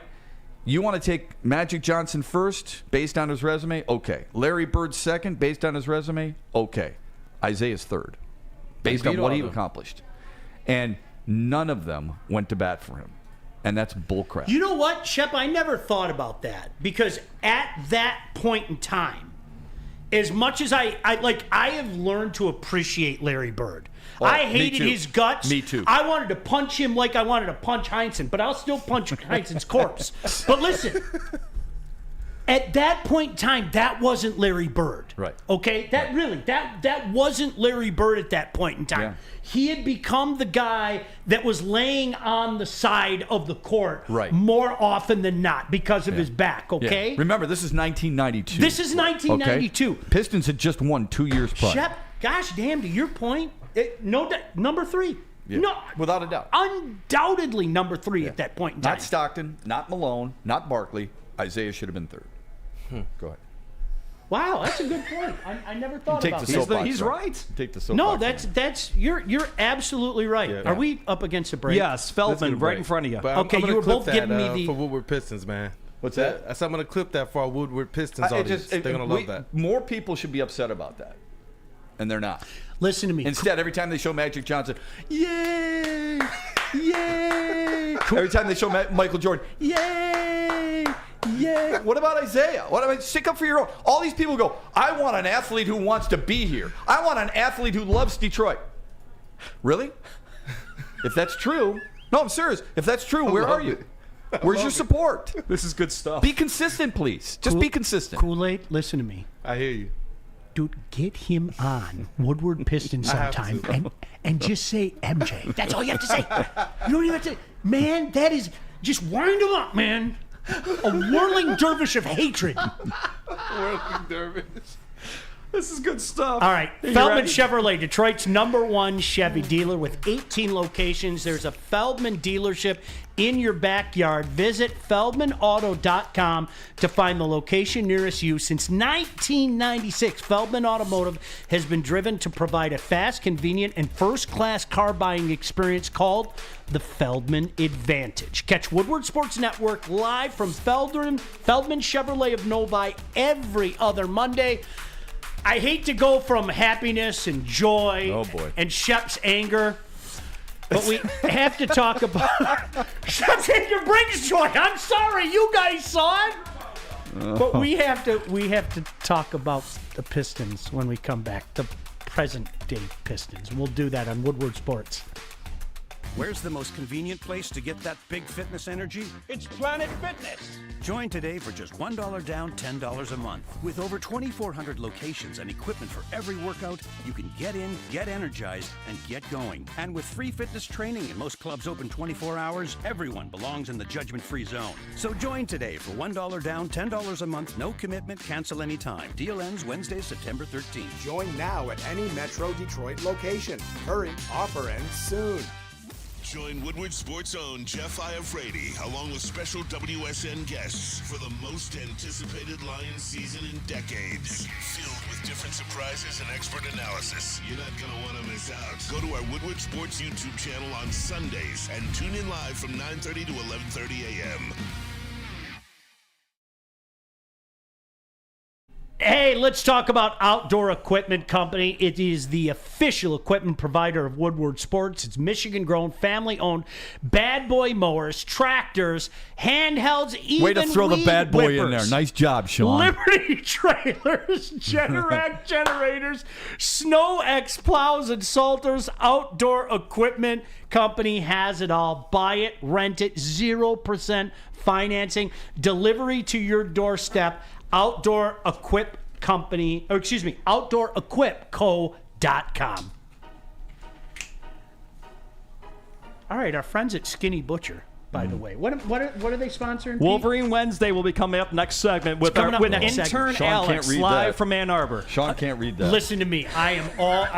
He has me thrown off because right now I'm in 2008 and the people in the chat are loving it. Guys, listen to me. I got to live that. Come on. If we were having a slow show, right?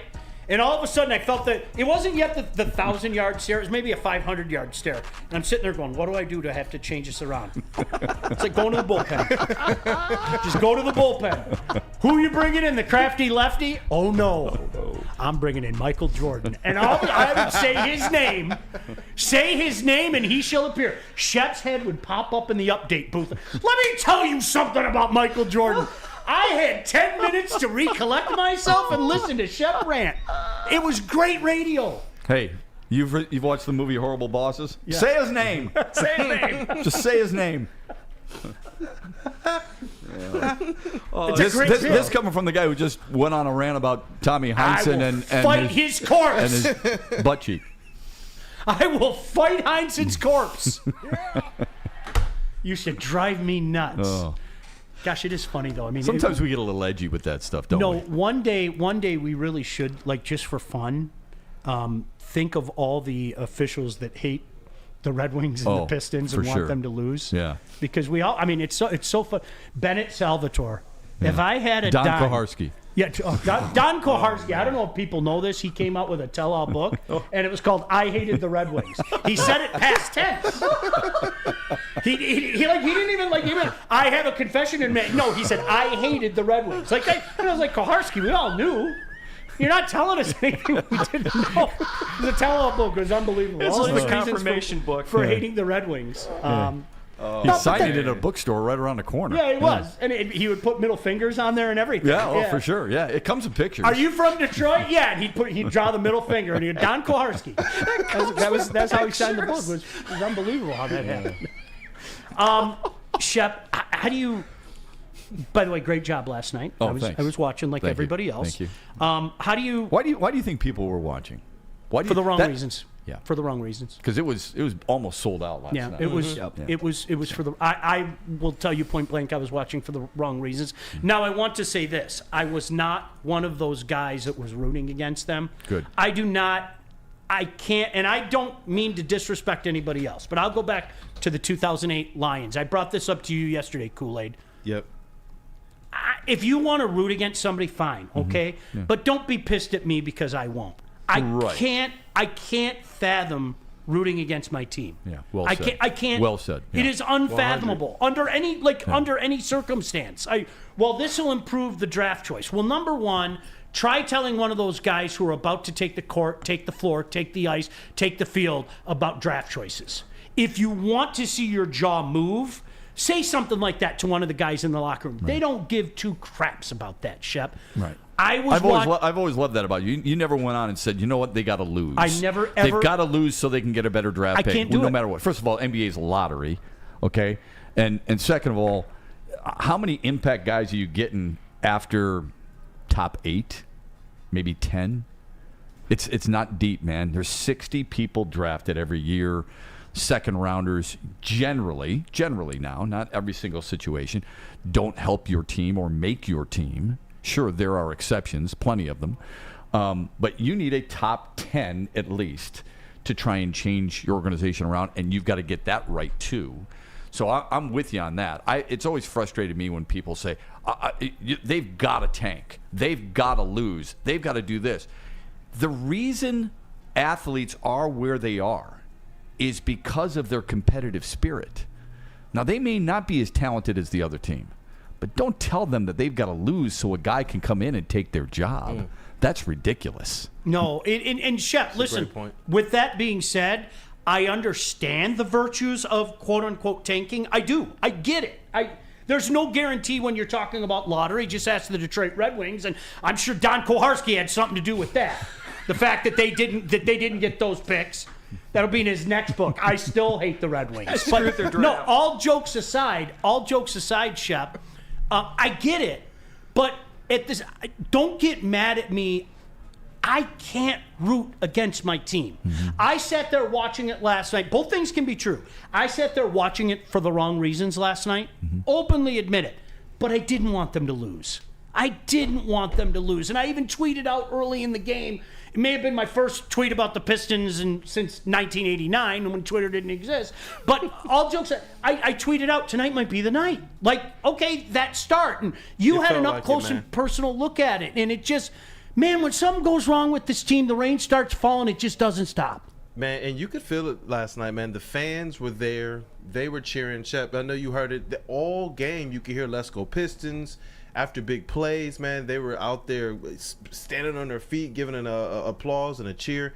We put up some video on Woodward Sports as well, just of the crowd going absolutely ham. And you could feel the air being let out the building, man, as it got, towards the end of that game. But for a large part of it, man, I really thought that they were going to be able to pull that victory off. Yeah, when they went on that 6-0 run about 9:15 into the fourth, right, and they took, I think, a 7-point lead, I thought, you know what, there's a chance here. But then, I mean, Cam Johnson was he was a really good player in North Carolina too, but he was just incredible. They did a really good job on Mikal Bridges to start, and then he ends up scoring like 21. I think my frustration a little bit last night was twofold. First of all, Cade Cunningham is legit. He is so flipping good. I don't expect him to score 41 in each half or 37 in the second half last night, 4 points in the first half. I don't expect him to score 37 in each half. But I think it's fair to expect for him to score more than 4. That's the last thing people should complain about, because this team needs shooters, and he can shoot. This team needs better free throw shooting, right? It's ridiculous that they have lost now. I want you to think about this for a second. They've lost 51 of their last 55 games. How is that possible? It's not just 27 in a row. They've lost 51 of 55. Ooh. They have just one game in the last 21 decided by 5 points or fewer. They're losing by more than 5 points in 20 of their last 21 games. They've lost 10 of 11 to Brooklyn. This is not Boston. This is not Denver. They've lost 10 of 11 to Brooklyn. And it's painful, really painful, that he doesn't have, as in Cade Cunningham. Jalen Duren I thought was really good, especially coming back. Yeah. But he had a double-double in the first half, and in the second half it was gone. So I'm a big believer in sports in general that you keep doing something until the other team proves they can stop it. 100%. All right? Yeah. Basketball, sometimes that can be really challenging because we don't see always. You got to look away from the ball. I watch games away from the ball. Football, I don't watch the ball. I watch the guards. Okay. Baseball, I'm watching a lot of guys on the field and stuff like that. I don't always watch the ball. Basketball, if you're watching guys away from the ball, then you can tell what the other team's trying to do. So I don't know how effective it was with Duren in the second half, but he's got to be more productive in the second half than he was in the first half. And Jaden Ivey, I mean, good God, man. If you can't shoot jumpers, if you're not making 14-footers, like he had a chance last night, Sean. Yeah. He's got a 15-foot look. Several plays like that. He took a dribble, stepped in 2 feet, and had it blocked. Mm-hmm. So, in other words, you're trying to tell me that 15 and 13 is that much of a... If you're going to deck it and drive it, if you're going to take it to the rack, I get it.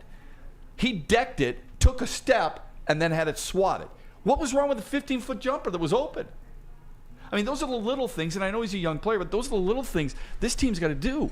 Shep, I love what you said. You keep taking something from the opponent until they take it away from Right. you. And we're going to talk about happy Michigan moments in just a few minutes. I'll step out while Shep and intern Alex talk all things Michigan. I'm going to go watch like the 2014 Rose Bowl. But no, all jokes aside, you can more easily like laugh about something like this. I remember watching a Michigan-Wisconsin game with Killer, where they were playing Brett Bielema and the Wisconsin Badgers. And you'll remember this now that I bring it up. Where in the second half, I think they threw one pass and they just kept running the power sweep. Right. And you know what? They kept running the power sweep. And there's a reason why they kept running the power sweep. Michigan couldn't stop them. What Rich Rod had and that defense that he was running, even on a 3rd and 8, he ran that power sweep. And I still remember like Brett Bielema going like this. And you could see him laughing because they couldn't stop them. You're against the 3-5-3 is what you're telling me? Don't. You remember people used to, you don't know football, Matt Shepard. This will work in the Big Ten. Do you remember people would make arguments like that? It's It was all about crazy. gap responsibility, Sean. But Shep, and but I'm so glad that you brought that up because to me it's like why it's almost like the Matt Patricia smartest guy in the room kind of stuff. Like, wait a second. They're not stopping you. Why are you going away from this? Right. What? Help me out here. Why are you going away from this? And they're not this bad. They're not this bad. You can't be this bad. They really aren't. When you have a player like Cade Cunningham, and listen, I'm not saying that the guy's a superstar. He isn't. Okay, he isn't. As much as I like Cade Cunningham, I will echo what Shep said. This isn't a franchise changer. This isn't a quote-unquote superstar. Could he get to that? Let's wait and see. But when you have a player of this caliber, there's no possible way you should be this bad. It's just, and here's the frustrating thing, especially for you, Shep, being there, and you, Kool-Aid, being there. There's no answer to it. It just is. And we're somehow supposed to make sense of that. Well, who's this? When you say superstar, who's a superstar you think? Like, do you want him to be Jay Morant? Is that what you're hoping for? Do you know what? Because I think he can be a really, really good player. Yes, and there's nothing wrong with that. No, I know, but superstars I think that's pretty reserved. Do you know what now. I don't think there are many Is Jason Tatum a superstar? I hate to repeat myself. I think he's phenomenal. I'm going to say this from yesterday, okay? Not quite. Shep, and again, I'm not. If you guys wanted to have your little parties and go all, I'm Jonah Hill. Oh, we got the #1 pick. The next day, people were mad at me, and I was the old curmudgeon and everything because I said, would I rather have the #1 pick than not have it? Of course, but I'm sorry. I'm going to wait to go like this until I see A, what type of player this kid is, and he's a pretty darn good player, and B, if it equals success. And so far, those two things have not happened. So to me... But it's not on one guy, right? No, of course not. But unfortunately for him, I think where he was drafted does have a bearing on him. I agree. It does, whether we want to. And again... It's not anti-Cade. I'd rather have Cade. No, I'm with you. You're not throwing shade on him. No. But when you go 1 overall, it's like Spencer Torkelson. When you go 1 overall, we expect something. There are huge expectations. Are you willing to wait for those expectations to come to fruition? That's the big question, because most people are not. All right, it's time for me to take a break. I'm going to go make a phone call. I'm going to call the head coach of the Michigan State Spartans, Adam Nightingale. We're going to talk some Spartan hockey. Great dude. Yeah, it was great. And I'll probably call Coach D'Antonio as well and get his thoughts on the 2013 magical season, beating everybody by double digits. Yes, I'm living in the past. No, I joke. Intern Alex is coming up next, talking all things Michigan from the Skinny Butcher. But before we do that... Hamlin Pub, baby. You got it. Have you ever wanted a bar where you're a regular? We have just the place for you. Head to one of Hamlin Pub's 7 locations and experience where everyone's a regular. Whether you're enjoying half-off pizza on a Thursday, tomorrow, or game day specials available during all Michigan sports and NFL games, Hamlin Pub is the place. Visit a location today and experience your new favorite pub for all things sports. Savor the heart of home at Big Boy with our all-new down-home comfort dishes. Feast on home-style goodness with our Southern Comfort Chicken Bowl, veal parmigiana, and apple pie hotcakes. The down-home delight doesn't stop there. Potato pancakes are back. Dive into the richness of our perfectly crafted potatoes with our classic potato pancakes and our stuffed potato pancakes. Top off your meal with our new gingerbread shake, a seamless blend of creamy vanilla and sweet gingerbread flavors. Nothing beats the comforting taste of down-home cooking. Enjoy every bite, only at Big Boy.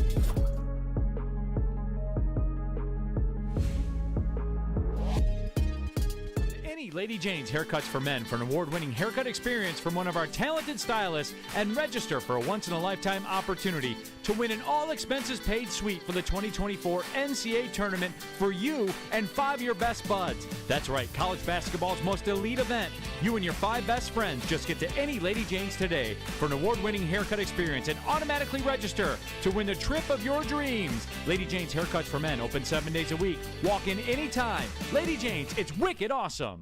Brace yourselves, Detroit. As the sun begins to set, 2 of Woodward Sports' brightest young stars will be taking the mic for a brand new show. Woodward Nights with Spooner and Broder. The dog days in Detroit are over, and the boys are unleashed. Join in on the banter and hop on the bandwagon of the #1 night show on the internet. Tune into the Woodward Sports YouTube channel every weeknight from 8 to 10 p.m. Woodward Nights with Spooner and Broder. Well, drafting is a complicated business in professional sports. Eric Ebron over Aaron Donald, Darko over D. Wade, Stanley Johnson over Booker. Let me help you out. Jack Labrador is the game for you. 1 deck, 3 games, fun for the whole family for less than $20. I played this past holiday Christmas. I hope you guys will play too.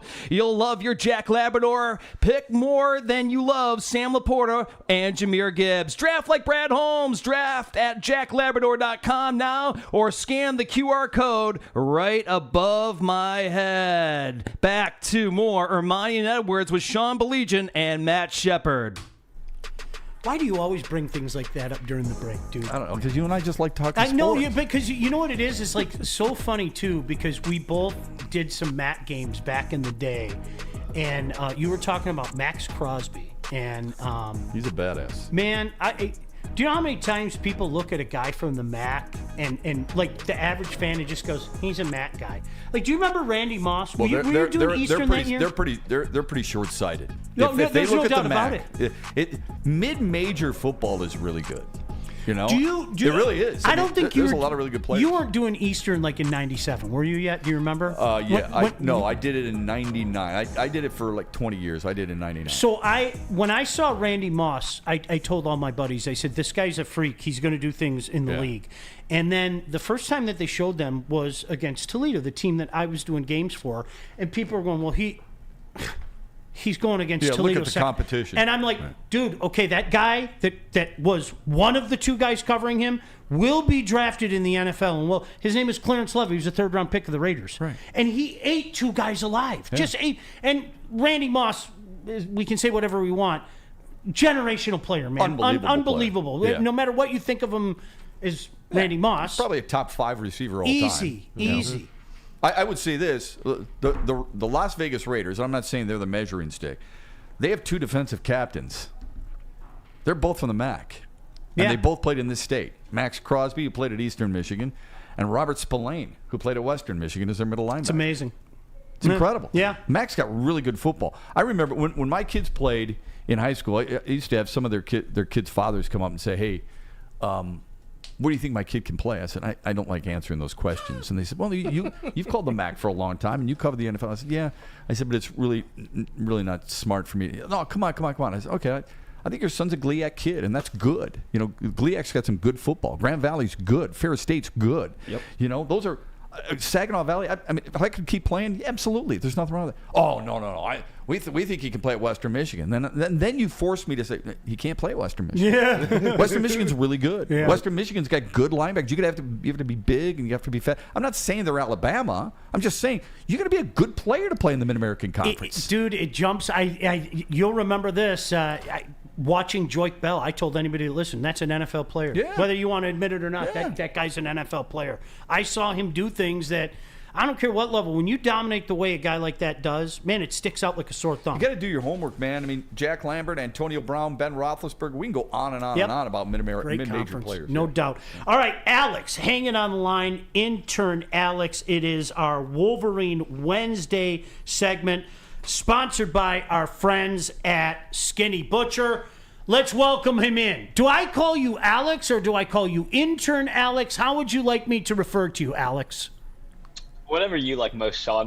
Go by Intern Alex for a long time at Woodward Sports, so you're familiar with that. So we can keep rocking with that from here on out. All right, outstanding. All right, what do you got for us? I was told just wind you up. Like, it's almost like saying Michael Jordan to Shep, and he can go off for 10 minutes. All right, Alex, I just wind you up. Go.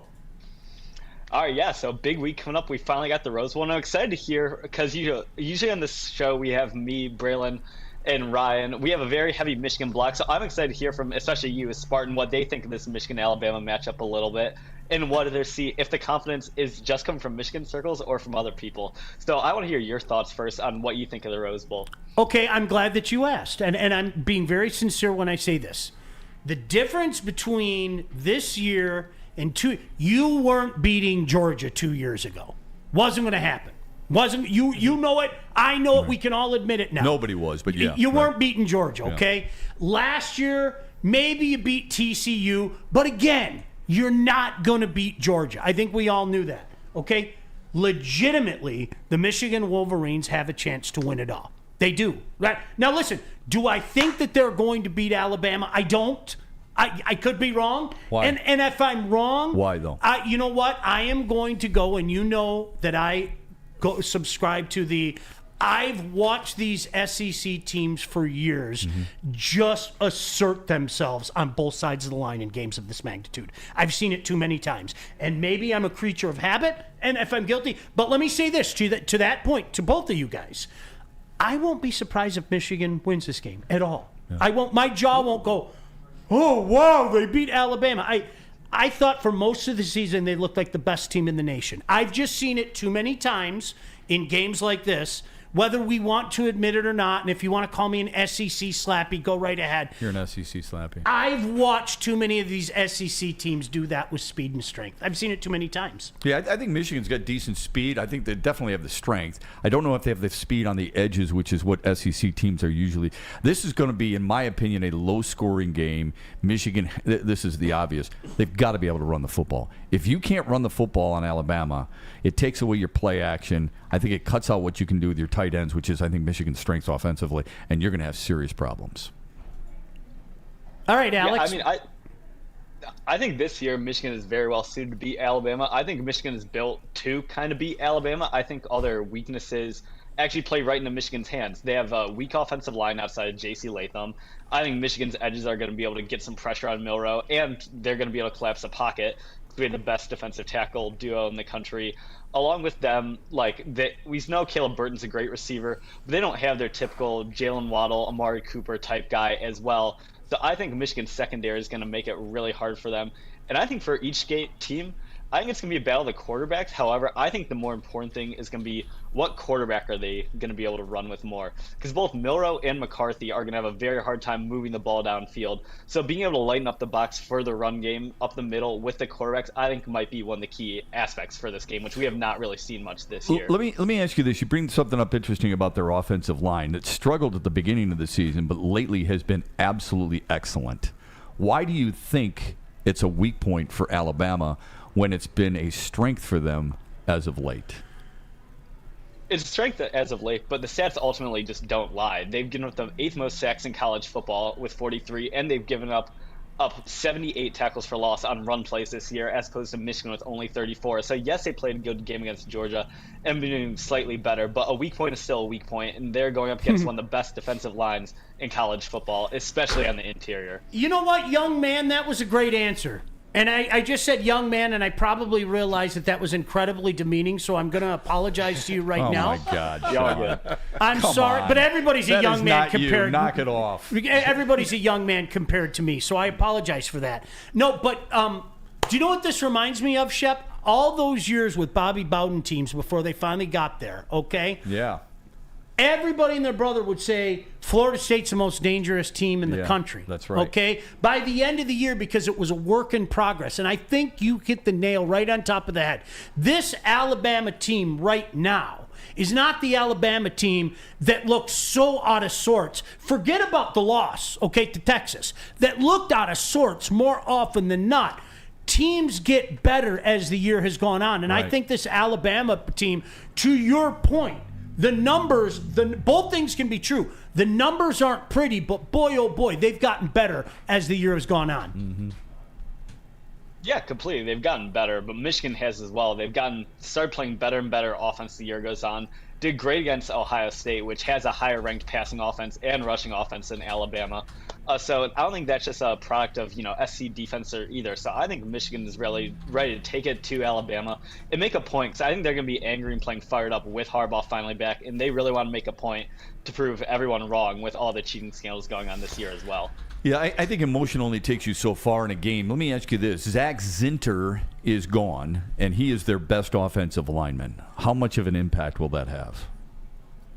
Oh, that's going to be a big impact. There's no denying that. He's the best offensive line from Michigan, unanimous first-team All-American, and best guard in college football this year. It's either him or Cooper Beebe at Ohio State, so that will definitely be a struggle for Michigan. You're not going to be able to just run up the A-gap between him and Nugent every time like they have all season. Carson Barnhart played well at guard in the back half of the Ohio State game and the Big Ten championship game, but they will have to mix up their run schemes as well because they're not going to be able to just rely on running it behind Zinter and getting an automatic 4+ yards every time. But I believe in Sharon Moore and the rest of the coaching staff to bring out more tight ends, get creative with their run schemes, and really give Alabama some confusing looks in that regard. Do you agree with Shep's assessment? Because I find that I do as well. I don't think this is going to be anything like the TCU game last year. I don't think it's going to be anything like Georgia doing what they did. I'm not a betting man, but I agree with Shep's assessment. I don't think we're going to see a whole heck of a lot of points in this one. Do you feel that that's the way this one's leaning? Yeah, I think so. I think it's going to resemble more of a Big Ten game than most playoff games we see. Each team has an elite pass defense, as the stats show, and as we know personnel-wise and all that.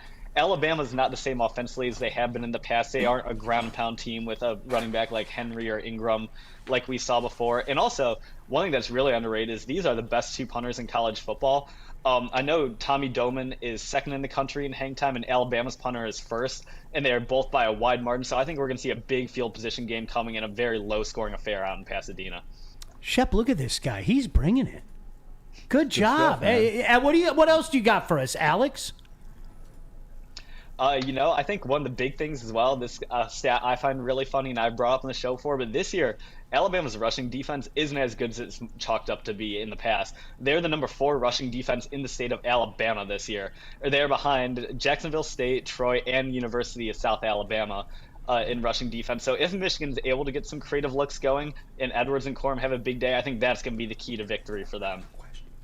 Pete has a question for you as well, and then I have a business proposition for you, but go ahead, Pete. Well, I appreciate it, boys. Alex, thanks again for joining us today. Michigan basketball, just real quick, let's cut to that real fast. They're beginning the Big Ten schedule. They start with Minnesota, 6-6 on the year. How do you see the Michigan basketball doing, coming up with the Big Ten schedule? I'm not the most optimistic surrounding Michigan basketball right now. Have not put forth the best showings, and there's a lot of drama surrounding the program right now. But luckily about college basketball, unlike college football, all comes down to February and March. So hopefully they can just pull together then and really figure out and make a deep run. So it's not like college football where it's a regular season sport. It is Wolverine Wednesday, brought to you by our friends at Skinny Butcher. All right, I have a business opportunity for you. I think you could make a ton of money. Have you ever thought of having one of those lines that somebody can call and they just call you up and you talk Michigan to them? Because if you put out a number and a pay per minute, I could see Ermanni calling you at 3 o'clock in the morning just going, talk to me about Michigan's interior line. It'd be like a sex phone for him, dude. You'd make a killing just off of Ermanni alone. Is that something you'd ever do? Oh, yeah, I'd obviously love to do it. I think the one blowback I'd get was from all my friends and family who have talked their ear off about Michigan football for years. All right, enjoy it, man. Appreciate you, Alex. Good stuff. Cool. All right. Great talking to you guys. Go Blue. Thanks. It caught Sean by surprise. You're supposed to fire back, go green. Why didn't you do that? That was great. Do you know, those are words that are never going to come out of my mouth. I don't know how I thought you'd be ready for that. Go color that rhymes with glue is the best that you're going to get from me. No, all jokes aside, they're a likable team. I like this Michigan football team. I hate saying that, but I think it's a likable team, especially the circumstances in which they've had this year. I like the way they play football. I like the way they've handled adversity. And I'm going to say it again. I won't be surprised if they win this game. Do I think they will? I don't. I don't think that they're going to beat Alabama, but I'm not going to go, oh my gosh, what an upset. I'm not going to do any crap like that. I think a lot of that has to do with the belief in Nick Saban, too. When you give that guy this long to prepare for one team, you're right. It's really challenging because he has a routine down, all right? He knows what he's doing. He's going to do things the way he's always done it because it's worked for him. Why would you change it? My only issue there is, about the emotion with Harbaugh back. Look, Harbaugh was back for the Big Ten title game, okay? And they played really well against Iowa. Emotion only goes so far in sport. It's great for us as fans, all right? We are emotionally invested. I love that about it. We want them to win, all these other things. Players can't play that way. You cannot play 4 quarters like that. It's just not. It just doesn't work. You've got to focus. There's certain things you've got to do. It's not about, I'm going to shove you into the ground. Here's another pancake on the part, of whomever, right? Keegan. You can't do that stuff. The emotion's only going to take you so far. In the end, it's got to be execution, and you've got to rely on what your reads are as a quarterback, what your assignments are as a defensive player. Forget the emotion. The emotion is over for the most part, except save a 4th down stop here, a big 3rd down stop there. Then you can create some emotion too, but you can't have it for an entire game. I'm going to agree with what you just said 99 times out of 100, but this is the one time I'm going to disagree with you, Shep, and I'll tell you why. Okay. You cannot expect to shut that Iowa offense down. That is not something you cannot. You can't sit here and say we're gonna hold down the Hawkeye offense. You can't do that. That doesn't normally happen. That was all emotion by the Michigan Wolverines. That's a good point by you. Yeah. I completely forgot. See, that's why I need to be with you because you bring me back down to earth. That is a juggernaut. When you lose sight of their offensive potency, I don't know what the hell I was thinking. When I think of great offensive minds, okay, that man in Iowa is one of them. That guy puts Mike Martz to shame. Oh, poor Mike Martz. Mike Martz catching strays. Oh, boy. Well, speaking of reads, I got 2 of them for you here. We'll start with Planet Fitness. And Planet Fitness is the home of the judgment-free zone where anyone, and we mean anyone, can feel comfortable and work on their fitness goals. At Planet Fitness, you will experience a squeaky clean gym that has tons of equipment, a full-body workout in just 30 minutes, and all memberships include fitness training. You'll get all of this for just $10 a month, no commitment. No matter where you are, there's a Planet Fitness close by. There are more than 50 in Metro Detroit and thousands more throughout the world. And also, give your pet the best. Premier Pet Supply is hands down Michigan's best pet store. Same prices and all the conveniences of the online and big box retailers, with one major difference: family and locally owned and operated for 30 plus years. Over 60 brands of food with nutrition experts to help you. Same day, local curbside and home delivery. Premier Pet Supply. Give your pet the best. www.premierpetsupply.com. Have you ever wondered where all the finest restaurants get their steaks? It's Fairway Packing Company, providing Michigan restaurants, hotels, and casinos with prime beef for over 60 years. But now you can buy these cuts of meat for yourself at the Steak Shop by Fairway Packing Company. Prime porterhouse, A5 Japanese New York strip steak, dry-aged Wagyu beef tomahawk.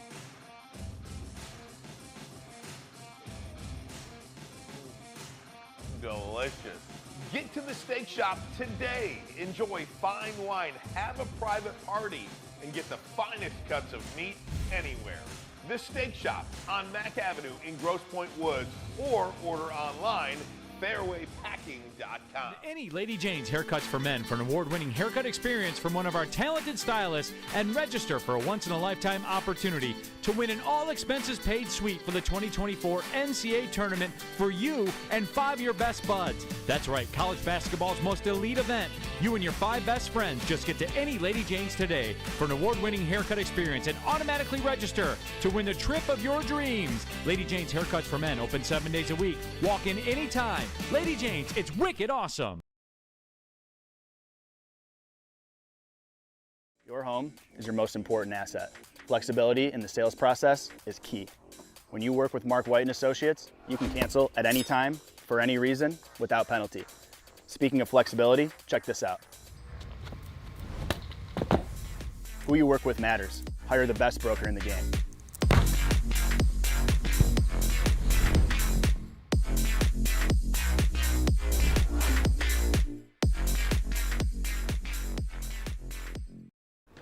Dreaming of a new home but feeling the financial pinch? Mark White and Associates, your trusted real estate experts, are here to help. Mark White and his team will pay up to $5,000 of your closing costs. That's right, I said $5,000. Call Mark White and Associates today at 248-290-8242 or visit them at markwhitesells.com. Again, call Mark White today at 248-290-8242 and make your home buying dreams come true. Over to Sean.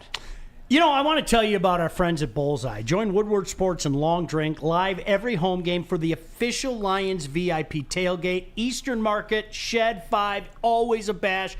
9 a.m. until game time. The official Lions tailgate is back and better than ever. How would you like to pregame it with Woodward Sports and be treated like a VIP? We've got your chance. Food, beverage, entertainment, all included. Get your tickets online at bullseyeeventgroup.com. That's bullseyeeventgroup.com. Or you can just win some from Woodward Sports today. Make sure you subscribe to their YouTube, follow us on Instagram, and direct message Lions VIP. All right, you knew we were going to get to this because I was hoping to. Shep is one of the few guys, and I say this with respect, that appreciates my favorite game. I never, ever am going to deny it. I love football. I love basketball. I love baseball.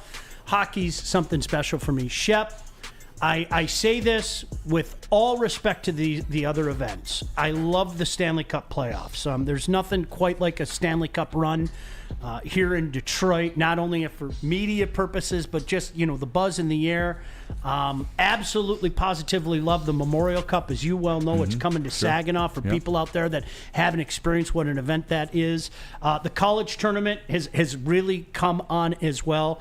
But honest to goodness, one man's opinion, I absolutely adore the World Junior Championship more than anything. If I had to pick one, and I'm not just saying this because we're sitting here December 27th, you'd get the same answer from me on, say, May 27th as we're coming up to the Stanley Cup Finals. Shep, there's just something about the World Junior Championship. I think I know why. But for so many people out there that haven't given it the chance, man, make sure you turn on the NHL Network because you are missing some fantastic hockey. Yeah, it's for, so people don't know, it's for kids who are 20 years and younger, okay?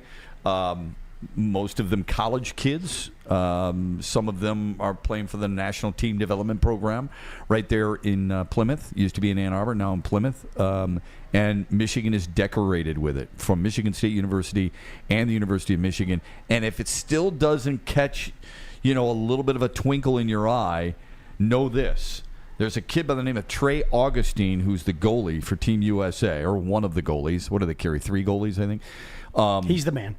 He's a Red Wings draft pick, and he's at Michigan State, and he's really flipping good. Like he might be your future Red Wings goalie. Not Sebastian Cossa. It could be Trey Augustine. You know, a lot of times what happens, to your point, Shep, is a lot of times people think that, you know, you have to take these steps. Like we brought up the Pistons. Yeah. Well, you had to get past the Hawks. You had to get past the Celtics. Okay. Yeah. Michigan State might be a couple steps ahead, in part because of the unbelievable goaltending of that kid. Yeah. I mean, honestly, I mean, it's like Coach Nightingale, everybody knew, okay, this is a guy that gets Michigan State. He wants to make Munn a difficult place to play again. Yeah, but Danton Cole did too. Tom Anastas did too. You're they were absolutely both right. Spartans.